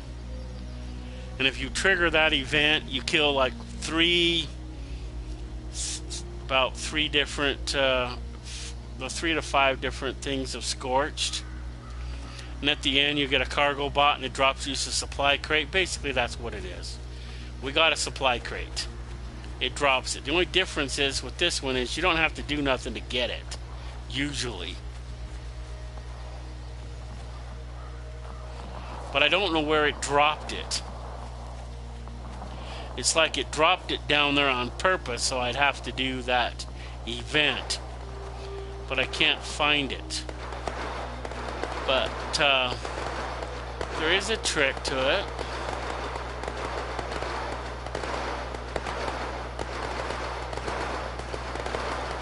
Hello. And the trick to it is you look for that smoke. Oh, there, it wasn't even here yet. Yeah, see, there's the cargo bot dropping it off. Yeah, that's what we were looking for. It wasn't here yet.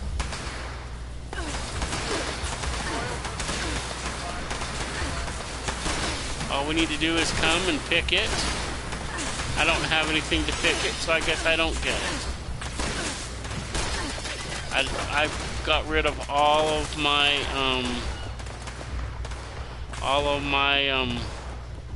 lock picker and stuff, so I can't even do it.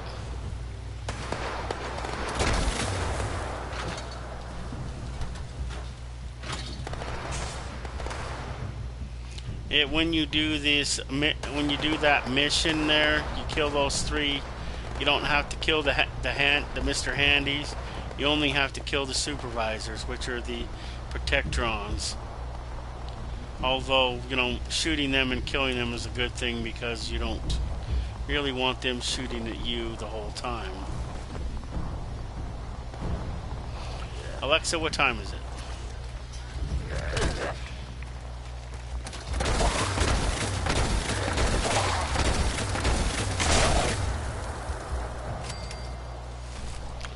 See, when I first built my camp, I actually built it out behind the church here in Flatwoods. And on days that I didn't come and kill these two idiots, they would show up at my camp. And that's what I mean by if your camp is left in any one spot for too long, then you might have visitors. Maybe you want visitors, maybe you don't. The allies are totally cool. You totally want an ally, you know. Your camp is boring. You know, it's easy. I know it's a video game, but you get lonely in this game. If you don't talk to somebody, your character might, you know. Automated message. The Forest Watch detects all supervisors down. Good job. Responder team, proceed to the Ag Center and get to the mainframe.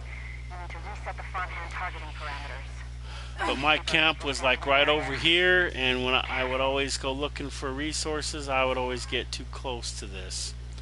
But like I said, if I didn't kill those things, they would come and visit me in my camp. So thoughtful of them, isn't it? You don't go kill them, they come and visit you.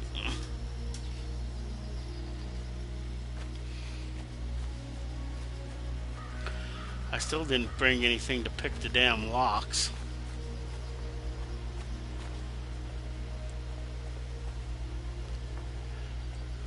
But this is what it drops. Drew, fire off, you dog.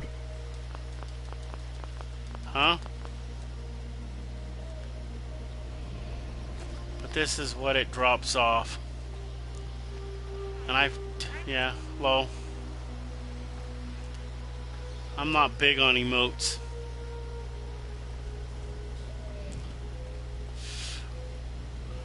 So you gonna complete the event, or do I need to do it? After you kill the 3 Protectrons, you come in here.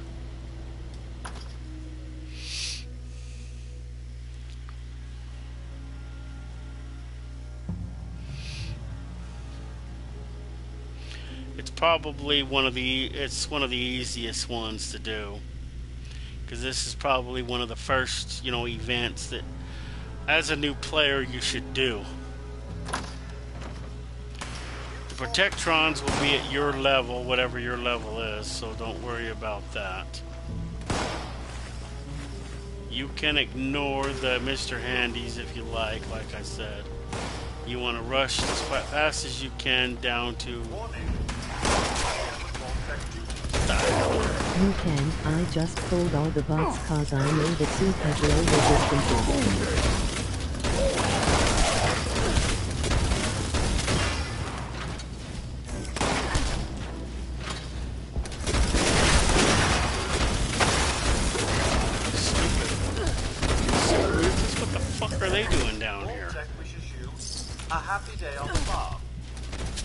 No, you're not going to make me into fertilizer. Get away.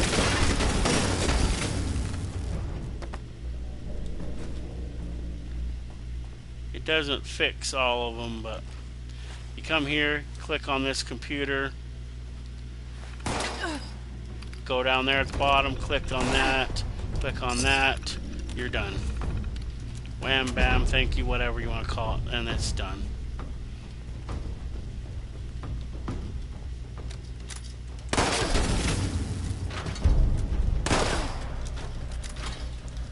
Let's get close, human!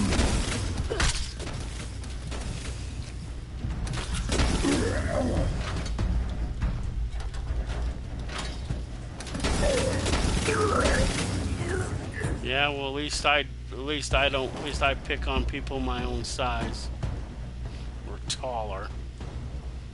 What does that make you into, a flippin' little human killer? I don't want any of this crap. Of course, this might be rubber. I need stuff that what breaks down and becomes rubber.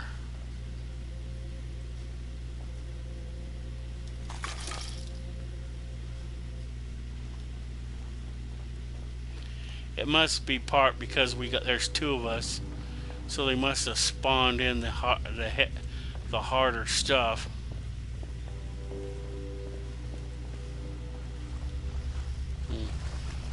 Are you the one that's outside?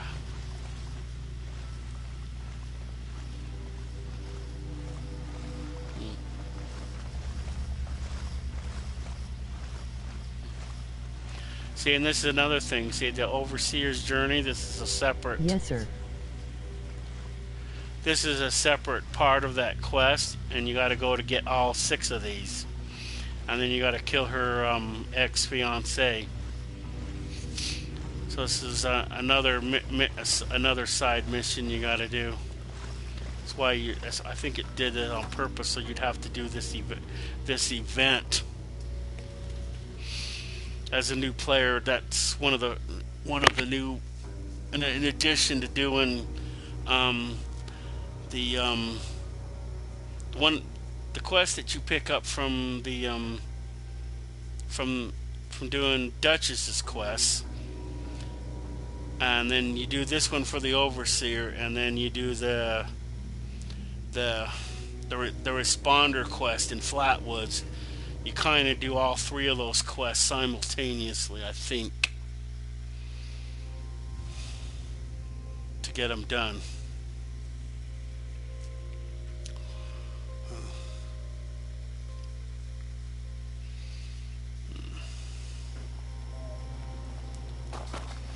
But see, it's done. It's not that hard. If you have like 2 or 3 new players, and each one of them can take on a different Protectron. Once the 3 Protectron supervisors are gone. See, I still didn't bring any I didn't find any what do you call it? Hairpins.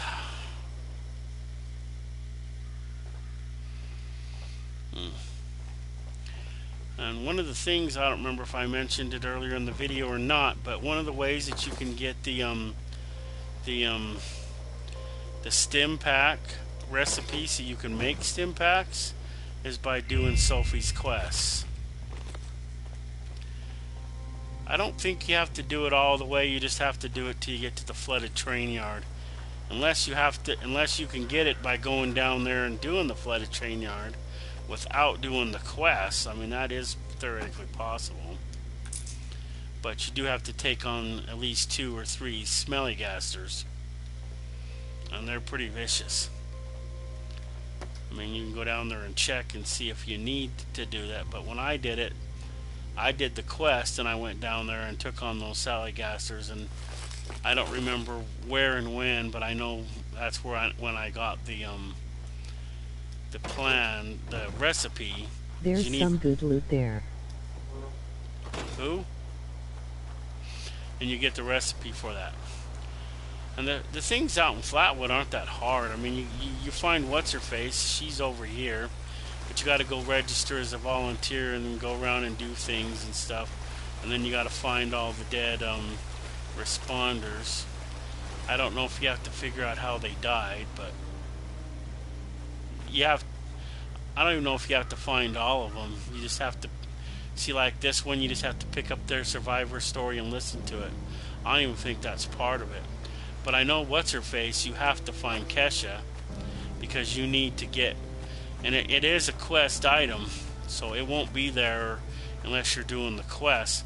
But you come down here to her, and she will have a water test kit, and you get that water test kit off of her.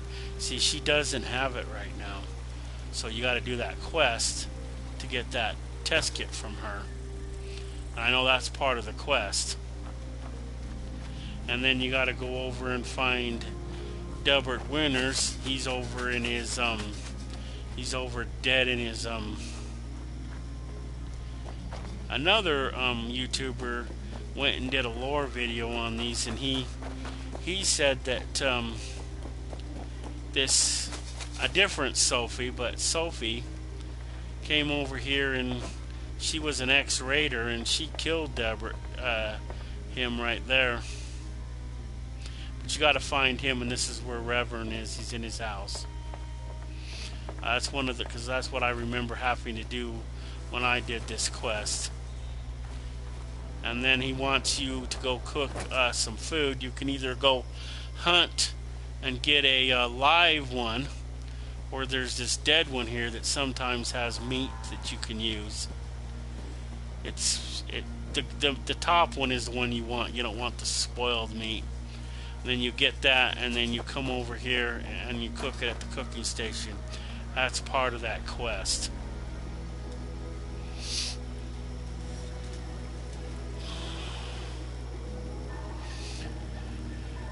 As you cook meats, and your basic meats will appear as recipes here. You don't need a recipe to do it, but if it's more off the wall, then yeah, you'll need a recipe for it.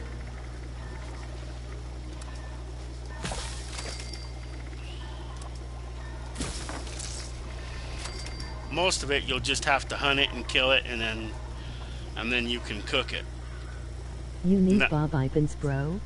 Who? And the first recipe that you can get is this one right here. This one right here is a cool one. It's his avalanche chili, which is really cool. I think it's like the first thing you'll ever make. But you get that recipe, and then you can make it, and it's really easy to make. It's not that hard. So easy a child could do it. Sometimes he has some of it cooking here on his stove, but somebody's already gotten it. But it'll be right there on this stove cooking. You can get it and eat it, and for some reason it's still good, and it doesn't go bad ever that I know of. But the ingredients that you need for that chili, one of the ingredients that you need is, you find these all over, this split peas. These are all over in Appalachia. These multi-berry things are all over in this area too. You can plant these in your camp. And then right over here on the side of his trailer, you get these tomatoes, which are basically potatoes and tomatoes all in one. You get a few of these.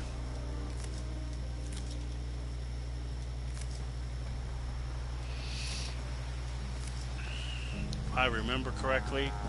And you get one of these Brahmins.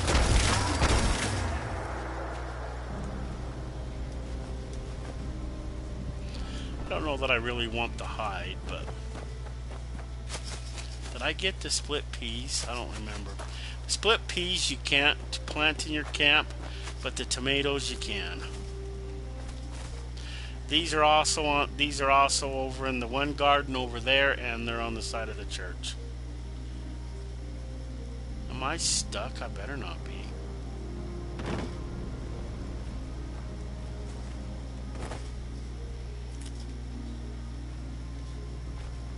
This will be like, as far as I know, this is like the first recipe you get.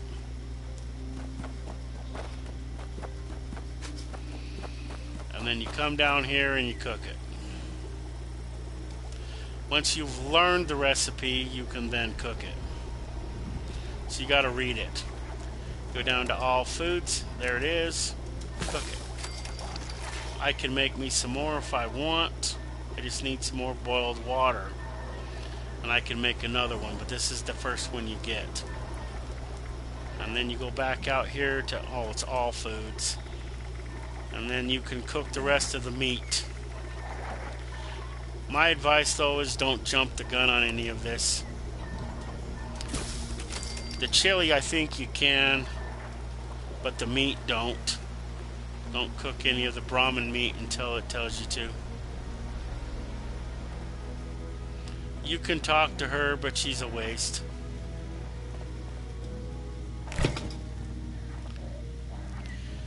You can pick this lock, but it's not worth it.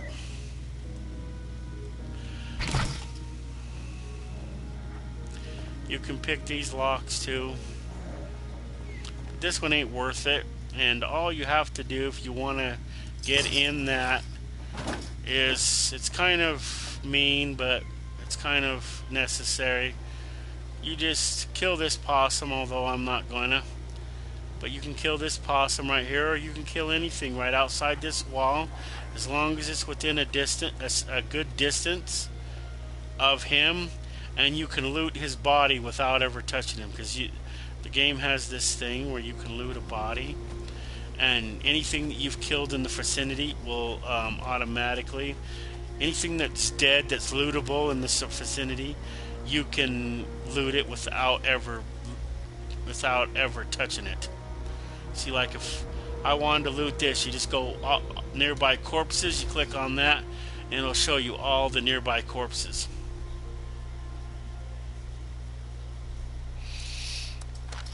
See, you got this one is the one we're looting. This is another one over there somewhere, and that's another one over there somewhere. Oh, 15 meters away. So you can loot up to 15 to 20 to 30 meters away. So as long as you kill something within that, you can get that without ever having to pick that lock. I think it's a waste, if you ask me. These are the things that once you build, you can make sugar out of these and rum. This isn't the Sophie I was talking about. She's just a lady that is here.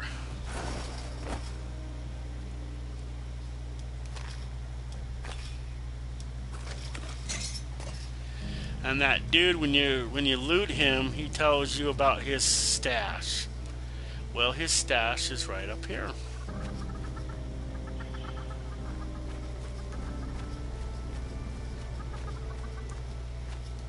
And for new players, 26 caps is pretty good, because you start out with no caps. What is that weird noise? I know there's frogs, chickens, and other stuff around here. But that's where he tells you to go. That's where his stuff is. The Sophie, the one that was a raider, she was a librarian. The one that killed Delbert, according to another YouTuber. Can't pronounce his name at the moment. She's right up here. She doesn't tell you she killed anybody. She just tells you that she doesn't believe in the responders. I don't even know why she bothered to come here. But she's the reason why she killed the Reverend, and she either her or that girl out there is the reason on the other side of the river is the reason why everyone's dead, because they escaped from the raiders, and the raiders came looking to kill them, do them in, or whatever.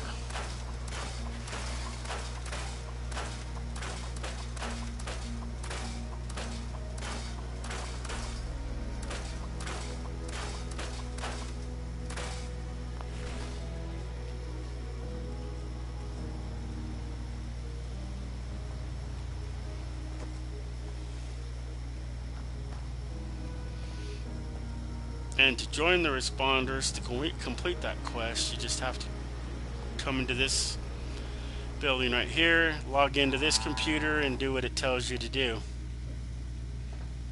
And that's it. You have to come back to it a couple of times, but you get everything done and you complete that quest.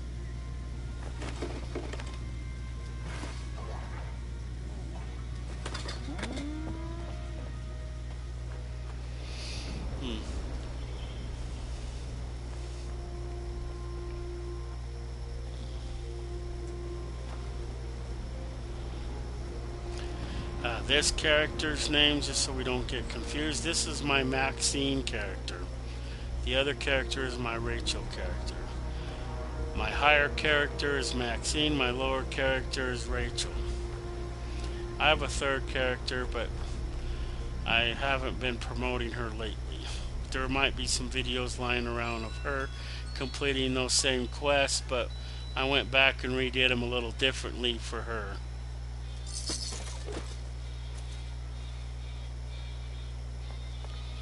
These are evil.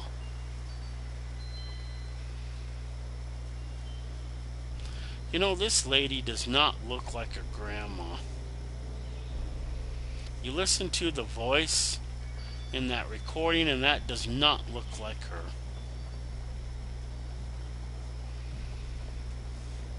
Looks like somebody jacked it. There's a Nuka-Cola machines around the wasteland. Some of them you'll find Nuka-Cola in. There is one that you can buy that'll make Nuka-Cola for you. See, where do we want to go now? I gotta go to the potty. So we're gonna go back to my camp.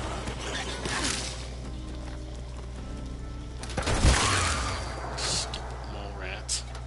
I forgot they spawn up here by this hotel. There's also some dogs that spawn out there.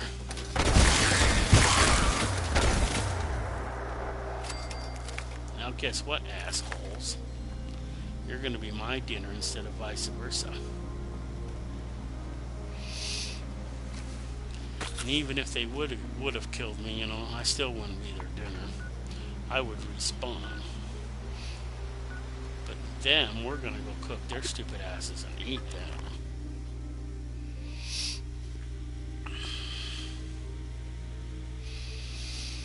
Also, by that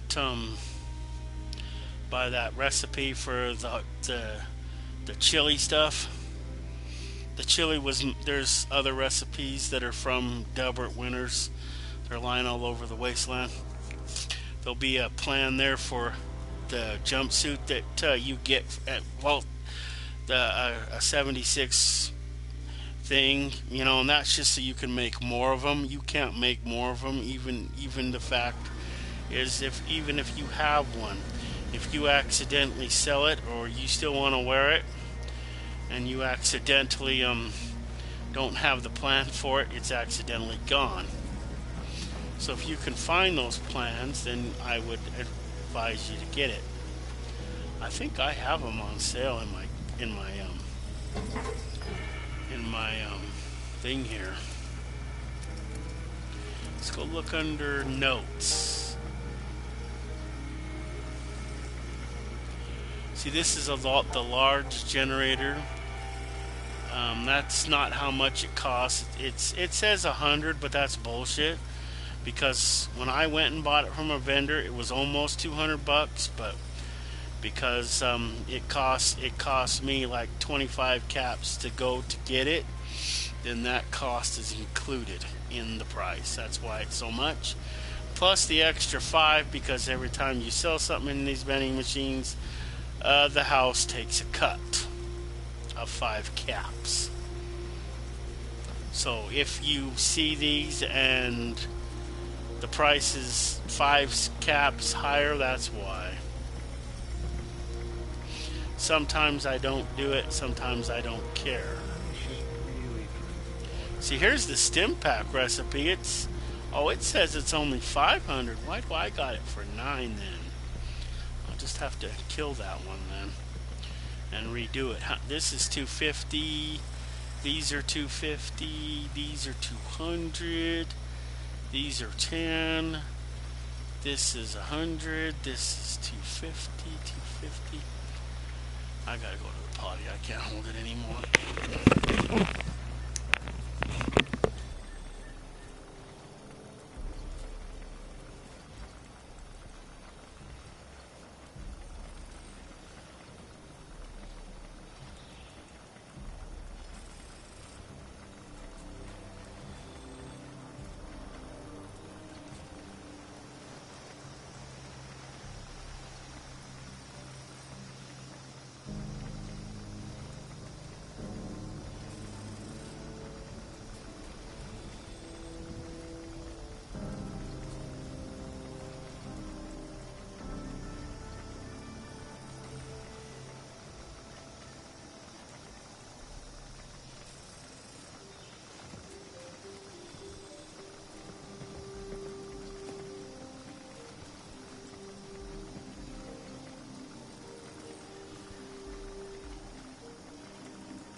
is made of quantum.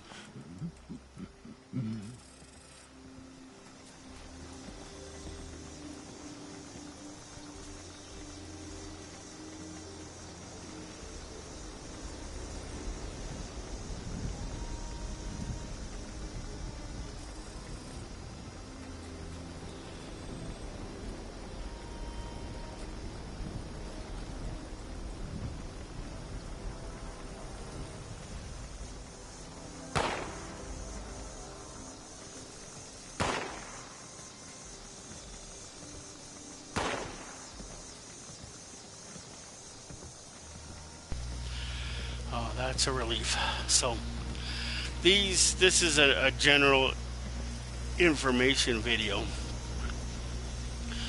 Probably didn't specify that in the beginning, but I also didn't put any information in there.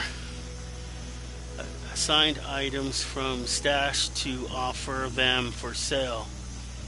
So all this stuff is basically in my stash box, and me selling it allows people to take it out of the stash box technically, but that's all people can take out is the stuff that's for sale after I get the caps for it, which I automatically get, minus the 5 caps.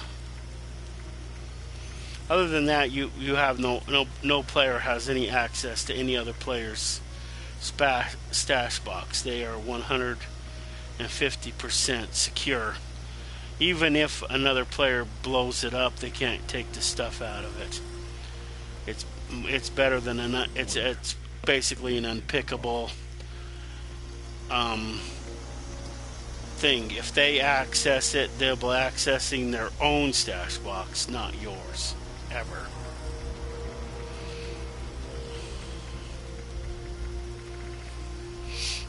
There is this one thing I wanted to put up for sale.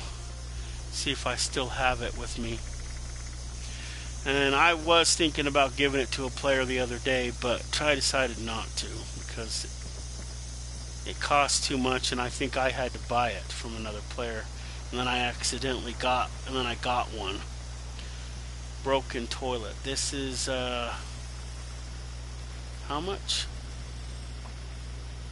100. Wow, that's not what I wanted though. These I don't care about. This I had to buy. This I don't care about, but it's in there now. This I don't know about this. I don't know where I got that, but this is the thing I was talking about. Now watch how much this is worth. 2,000 caps. Anything that's expensive like that, I don't give away.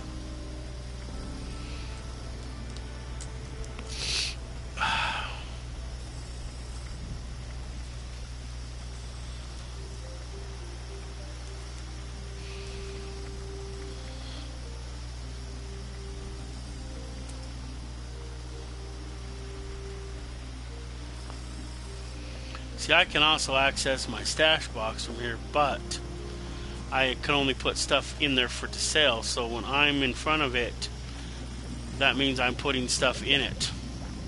Because I cannot, I mean, I can remove things from it, but I can't put things in it unless I'm accessing the vending machines. That's how you put things in the vending machine, is by accessing the vending machine. And any new player can build these from day one. You can just see that my power to this is also internal. This is the same way as the other ones. These pipes right here are conduits, and this is how the power gets around in here, so I don't have wires running everywhere. And then it goes straight here, straight there, and straight out. But then it connects to the generator, which is sitting right there at the top, straight there, and then the power goes in there and then around. These are those one lights I was talking about, those nodes on the outside. This is how they get their power.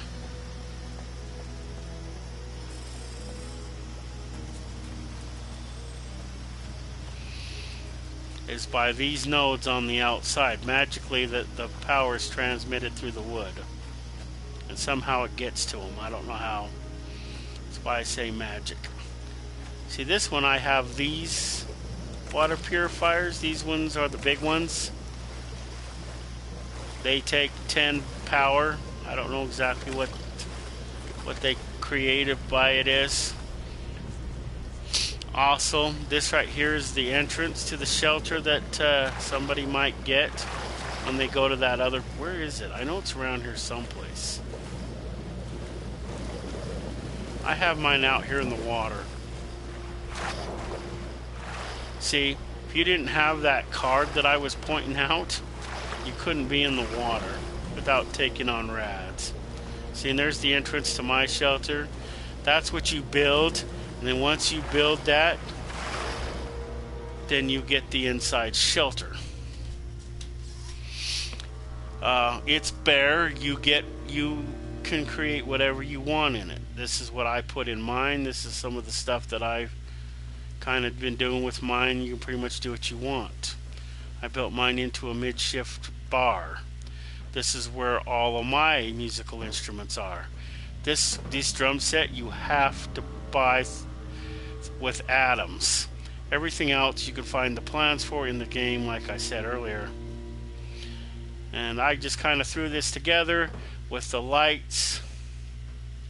And then this is the generator for here.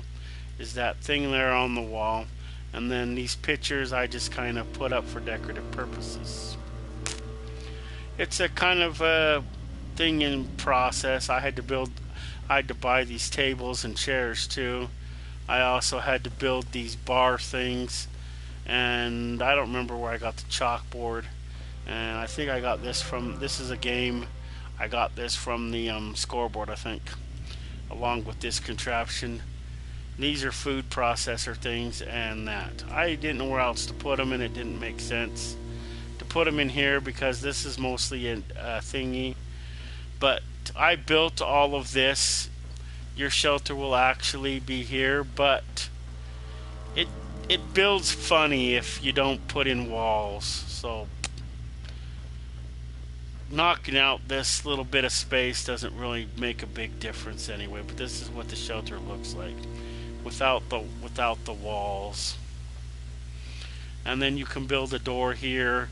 You can make it to where people will have to pick it if they want to get in, or you can make the main door where they have to pick it in order to get in. And if they pick it, they'll be wanted.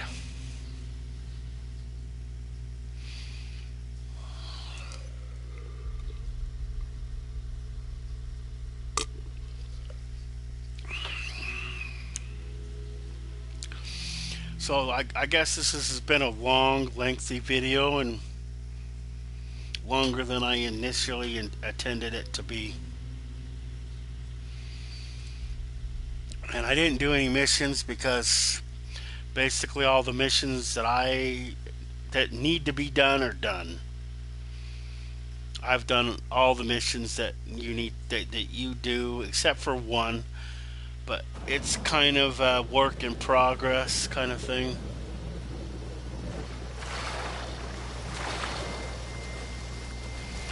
But all the other missions are mostly done.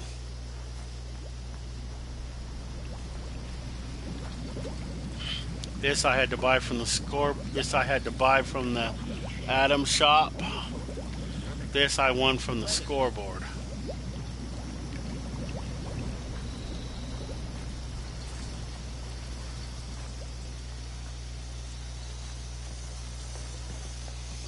I never did check. Do I have any Nuka-Cola? Let me see.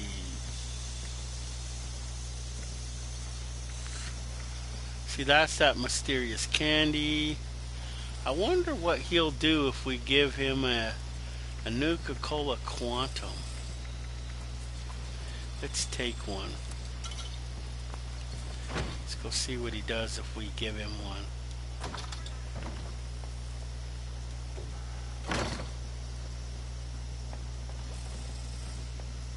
Don't look so gloomy, friend. Greetings. Remember, don't hesitate to ask me for assistance.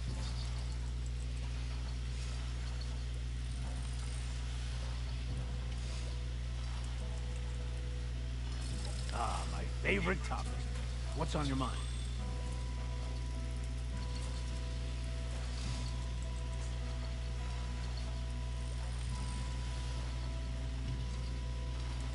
I want to hear about how I cured the scorched plague with my blood.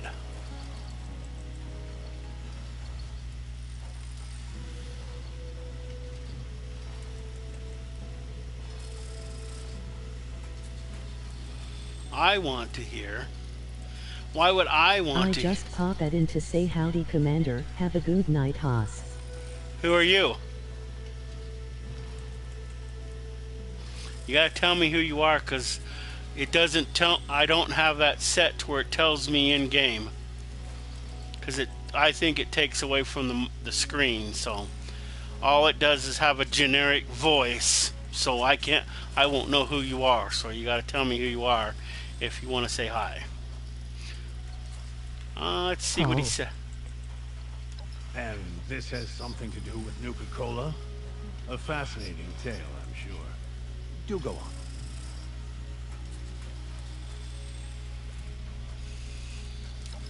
Well, that certainly would not fall within PGHC. Nuka-Cola's safety standards. Oh, so you're leaving for the night then? This is an ingenious way to mass produce a vaccine.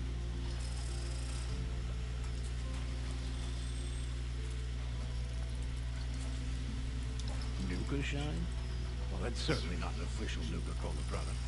What is it? Some sort of local cocktail? It was a heavily Good night. alcoholic drink cooked up by university students at VTU. University students had their hands in that?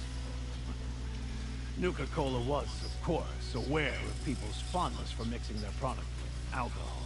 But frankly, this sounds problematic. Not to mention trademark infringement. Back in the day, I would have shut the whole operation down. Wherever did you discover this? I can't imagine it was easy to find.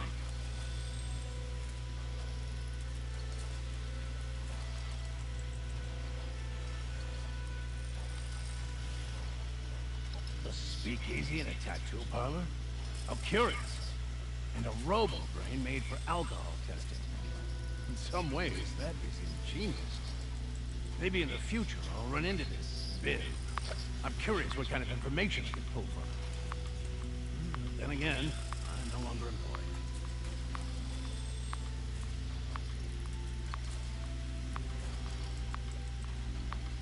Interesting. Never underestimate students. I'm sure this Lewis would have been a brilliant chemist at Nuka-Cola if things turned out differently. Assuming the company didn't bury him in piles and piles of lawsuits.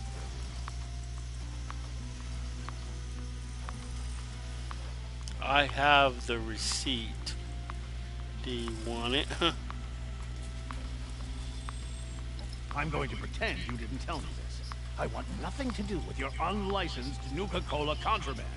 Nuka-Cola Dark satisfies me just fine. I never went through any of his dialogue, so... By all means. What's on your mind? Oh, yes.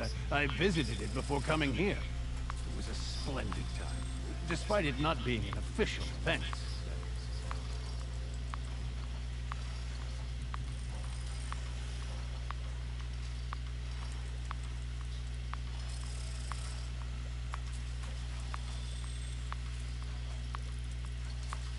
That's it?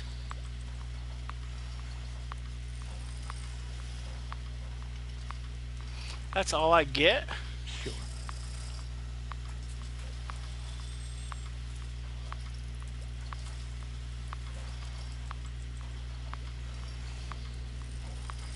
I suppose you should get to know me if we're to be sharing a space together.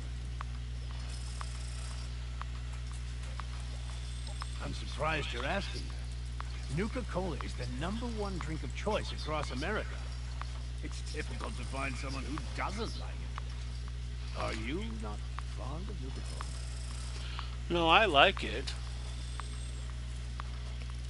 Ha! I knew my intuition was right. My gut told me you could be trusted, and perhaps this is why. We just may be kindred spirits, you and I.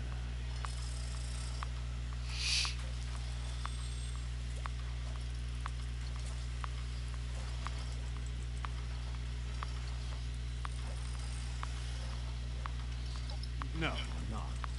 I originally came here on the job. Nothing bombed, I started wandering around.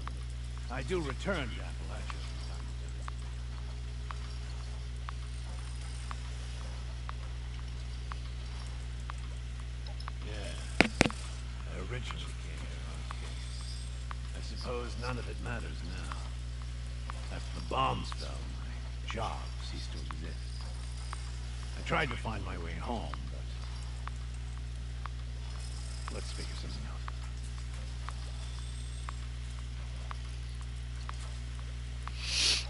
Oh, well, that is a rather large topic. What would you like to know?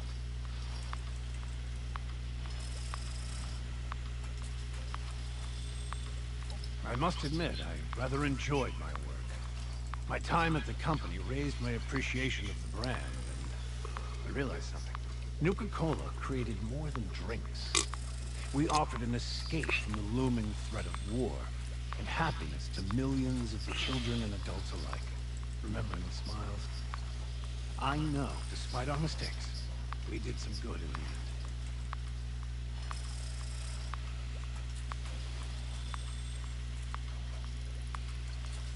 the end. I never thought of it that way before. Nor did I, at first. Sometimes it takes a quiet sit on a park bench with a cold Nuka Dock in your hand to breathe in. You know, he's partially a ghoul. It's not really something worth discussing. The trail went cold. I can't lie. I still think about it. But never mind that. Let's carry on. Should find out what it is. Maybe we can figure it out. But yeah, completing that quest that I was speaking of is the one you do, which is the one that I was speaking of. And see, that beverage is how you make Nuka Shine. See, one of the ingredients in Nuka Shine is Nuka-Cola Quantum. In addition to nuclear materials, corn, that weird grain shit upstairs, boiled water. Of course, wood is to boil the water. Here's rum. See, you need sugar and those snap-tail things and water to build it. This, you just need growing raisin. I probably not saying it right. This one's probably the easiest one to make, the whiskey. Because all you need is the corn upstairs, the grain, and boiled water. And this one about the same. Huh. Wonder what the difference between bourbon and whiskey. But every time you do a mission for bin, it has to do with this computer in the center, which is why it's here. Don't you find it amusing how Nuka-Cola bottle caps are now used as currency? See? Right there, Benny Ridge. That's, you click on that and then it activates his thing. You also can do the scout leader thing. That's for the ongoing thing with the Pioneer Scouts. Those raiders are foul, but you can't help to admire how free they are. Looks like the servers are shutting down for the night, or at least for a reset.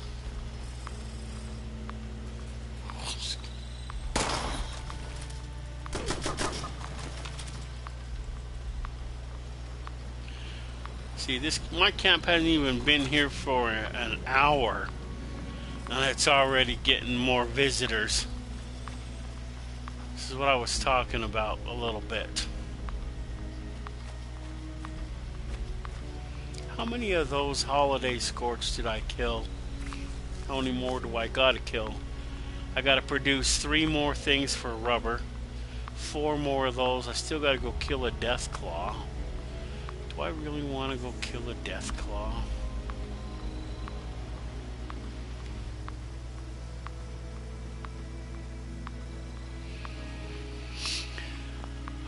I'm not sure, but you know, before I go, and I think I tried to explain this. I don't ever remember if I finished in my last video, but probably be easier first if we see what ones I'm talking about, so we can point them out. Now these chassis you can name. I don't remember what this one is. I'm pretty sure it's either the T45 or the T51B, but this one is the T60, this one is the Hellcat, and this one is the X1. So this is probably the Ultrasight one. Let me see. Might have to go back here and see. It may not let me craft it because it's not here. Okay, let's go to... Let's get the armor here. Get the power suit here. Now go to craft. See, so here's the excavator. Here's the Hellcat, the prototype. Wow, I got the helmet and the torso. The Ultrasight and the Union. The Union came from the last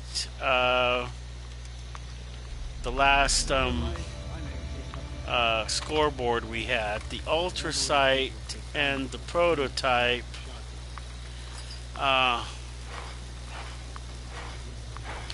One of them you get from, I'm not sure which one. Wow, the event's complete.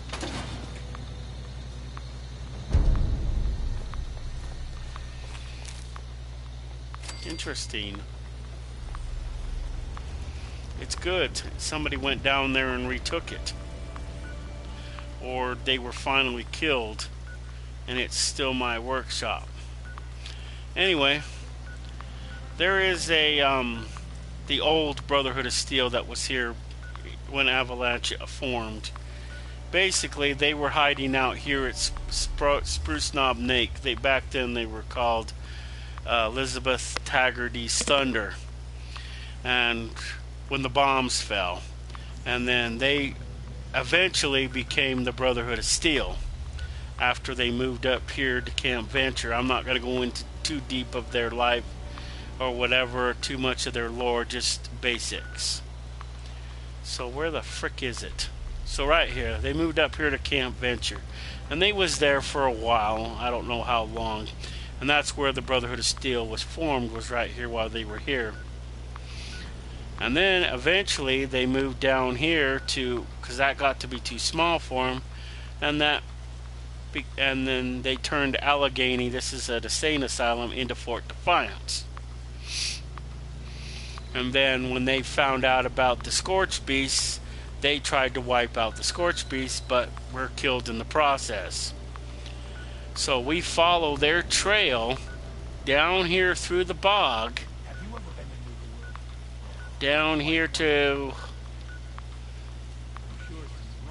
underneath here somewhere, and we find the plant. We find Elizabeth Taggarty's dead body, and on it we find the access to her office.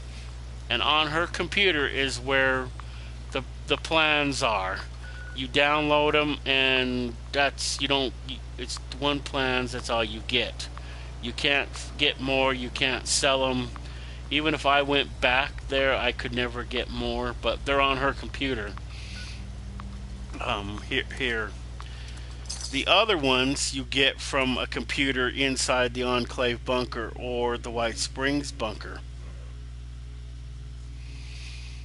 And so after you join the Enclave and you get you complete officer of the day or officer on deck, and you get the general's uniform, and you can go into the command center.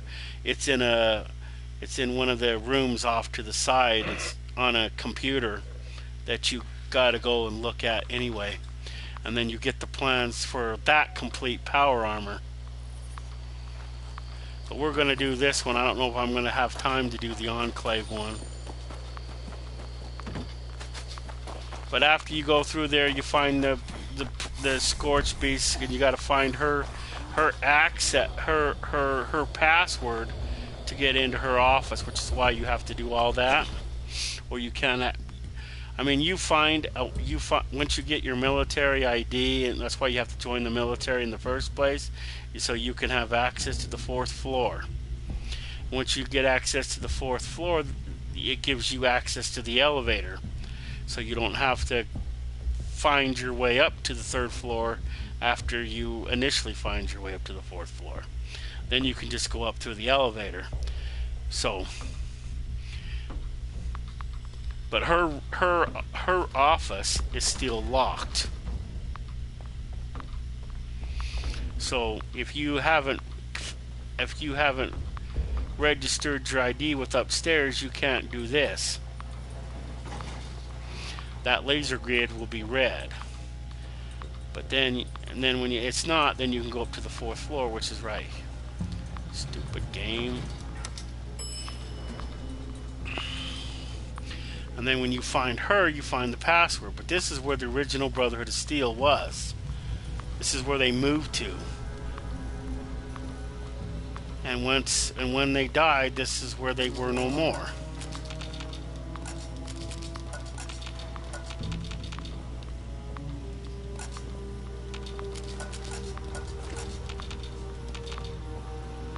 This is plastic.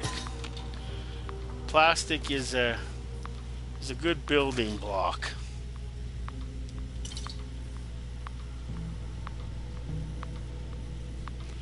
That's not a full bottle of Nuka-Cola, damn. You also can find this power armor here. This, and you find bits and pieces of the T-45, the T-51B, and the T-60 all over the wasteland. I'm not going to go over the exact areas where they all are, but you don't get the plans for them. You get pieces, and then you build them and keep them. There are plans, but you gotta go through and find them, and they're not easy to find. But once you've completed that mission, see, then you can pass through this laser grid here, and then you can get those plans. Well, that's what they plan. If you see plans in the laying around, that's what they'll look like.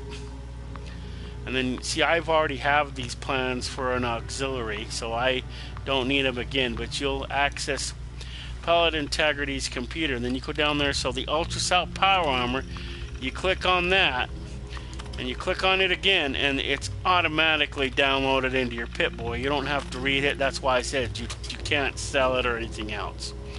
And the same way with the other one. And then when you complete the Brotherhood of Steel, not only do you get the Hellcat, but you get the plans for the Hellcat as well. And that's how you get those three.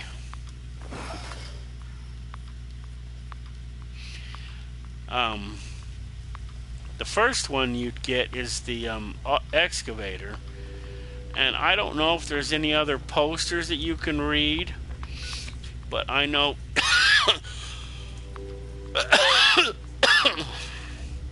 I know there's a poster in the parking lot, in the parking structure in front of Garahan Mining here. You read that poster and it'll trigger minor miracles, and then you can go follow into that, and then you can download the plans for the excavator. And that's how you get those 4 power armor plans. Like the other ones, you got to do events or find them in a skill level 3 lockbox, and then you might get them.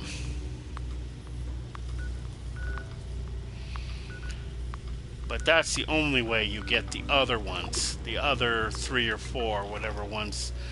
Yeah, so the T60, the T51B, and the T45. You got to find the pieces of them in the wasteland. You might find a piece on this exoskeleton here, and one here, and one there, and then you put them together to create. That's what I had to do to get the one that I have. I had to go get a piece here, I had to go get a piece there, I had to make sure the piece was the right level, and then I had to repair them still because they're not always all the way repaired.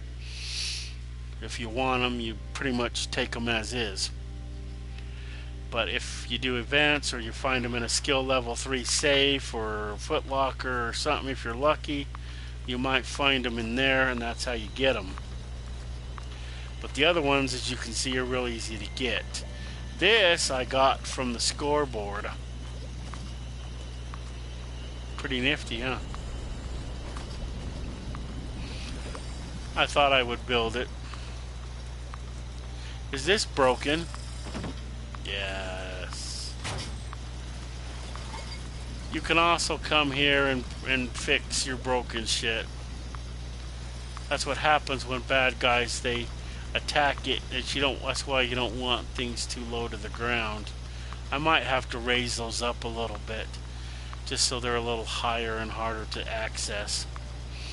Because dogs can get them and stuff like that, and they'll attack it even while it's shooting them. And they'll get in a few things of damage.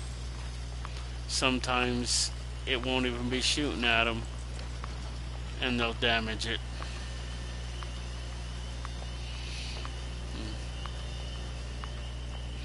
And this, I think you get the plans from this for doing a event too.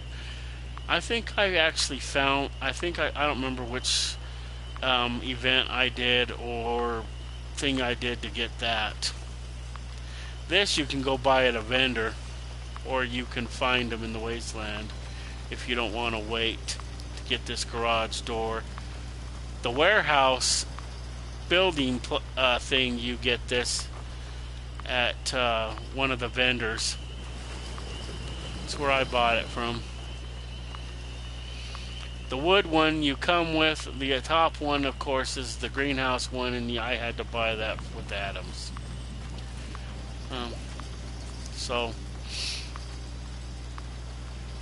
But I thought I would point out how you get those in the game, just to be on the safe side. I don't know when I'm going to be doing my next video with Rachel, but after completing The Woman Who Fell to Earth, I'm going to probably, maybe I'll go do Beckett's one next, but it's probably going to be a couple of parts depending on how many I want to do. I already got him, so there won't be a part 1. And the part 1 would be the one where I found him, so I don't remember which one that one was. But to find Beckett, you have to also be level 25. And you find Beckett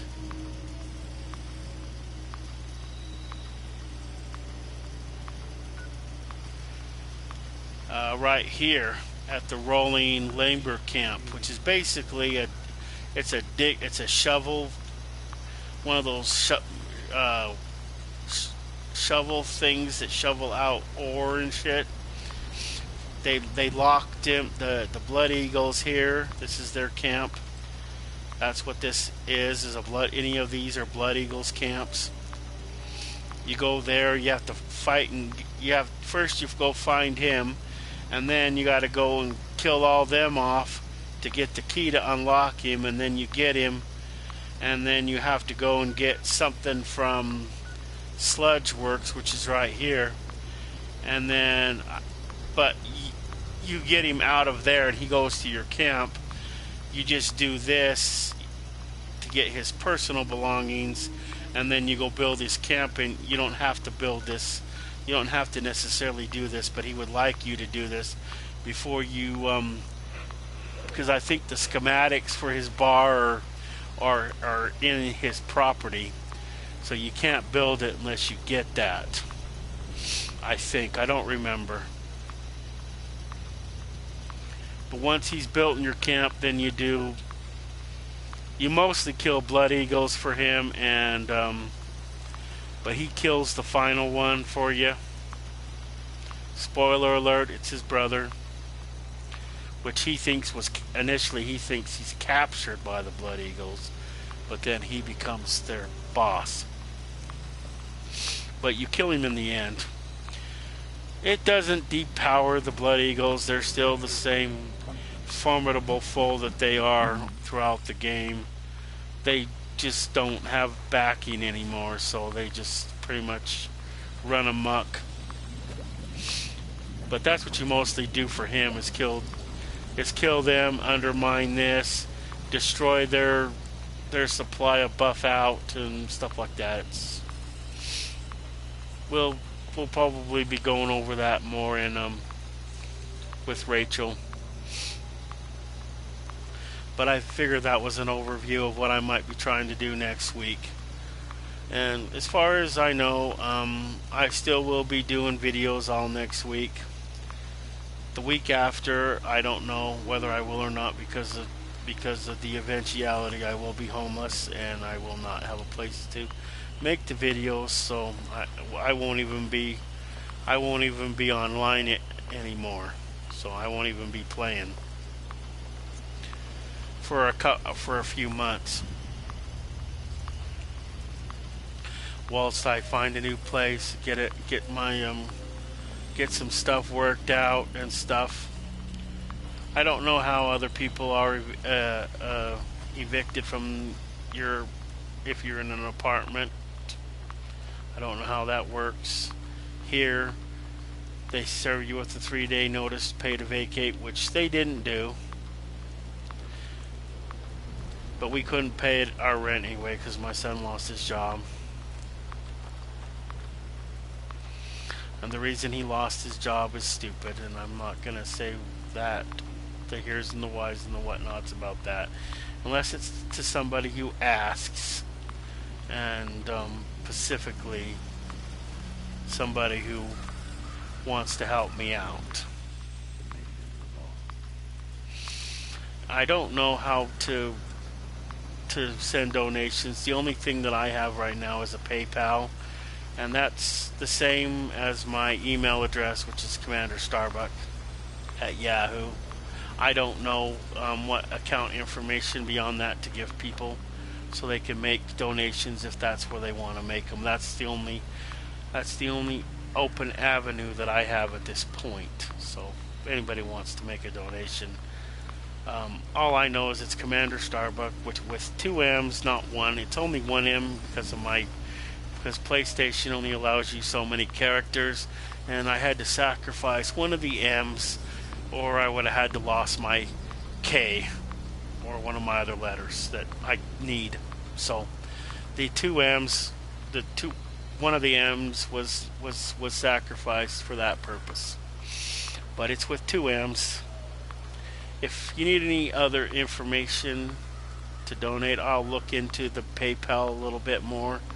And if you need more information, I will either provide it in the description. Now, the description is right now, it says about what videos I do and approximately when by thingy. That will change to stating that the videos will be on hold and during my homelessness.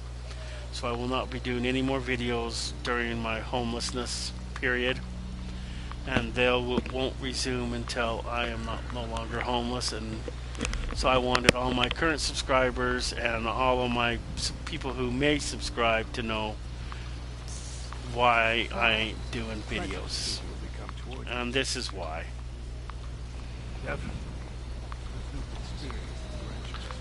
But hopefully we get this thing worked out like we're gonna try, and we're just gonna, instead of getting a place to rent, we're just gonna see if I can buy myself a trailer or something that's not too expensive, with enough rooms for me and my grandchildren and my son and his girlfriend. And then So I'm probably going to be living with them probably for a while, because I'm only in my mid 50s, beginning to mid 50s. I'm not into my 60s yet.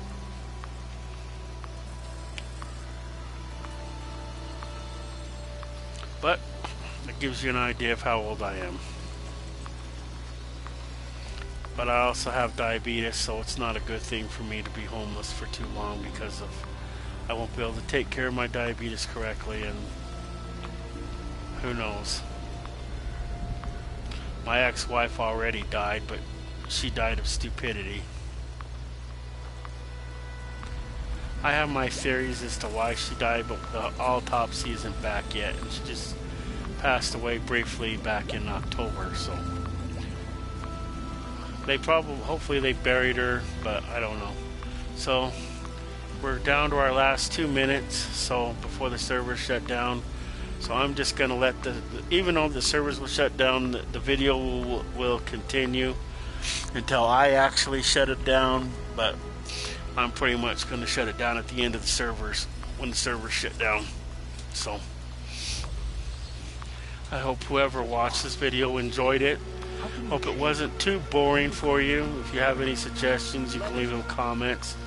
You guys can still leave comments if you want to, communicate with me. I will still be looking at those comments. People want to email me. I shouldn't have to tell anybody what my email address is. You should already figure it out. It's Commander Starbuck at Yahoo, no spaces. I don't know, if I get a bunch of emails, I will get mad if people start trolling me. But for now, it's my primary email. So where do we want to be when this thing shuts down? We got just under a minute.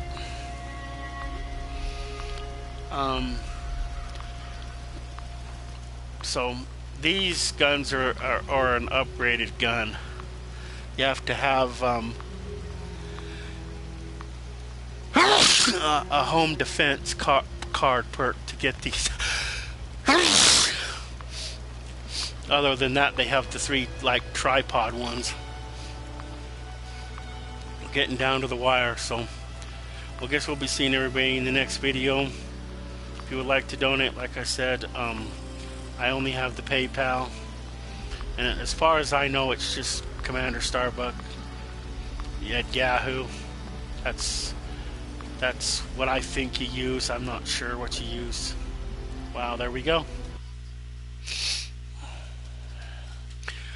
And they shut these down periodically to reset them, so we could log back into another one, but we're not gonna. So we'll see you all in the next video, and I don't know if I'll be back on to finish these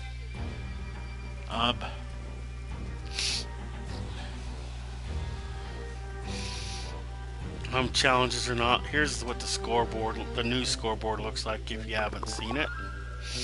It's basically Nuka-Cola. This is the start point. All the darkened white ones, those are the ones I've already done. This one right here is where I'm at right now, so I'm at least half of the way there.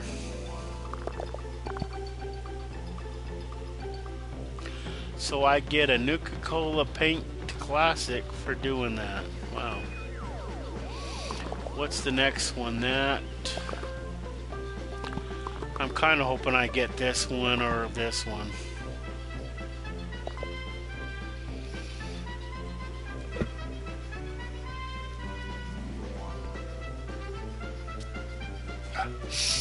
But I don't know if I'll get it because of the other thing. Oh, this is one of the things. And a tire swing. How about that? So we'll say goodbye for now, and we'll see you in the next video. And I hope you guys, whoever watched this, actually did enjoy it. Hope it wasn't too boring for you. Like I said, if it was, just leave me a comment on what you think I can do to change. And if you email me, make sure you keep it clean and above board. No saying a bunch of shit, because I'll just ignore it and delete it. If you want a response from me, you gotta be nice and think.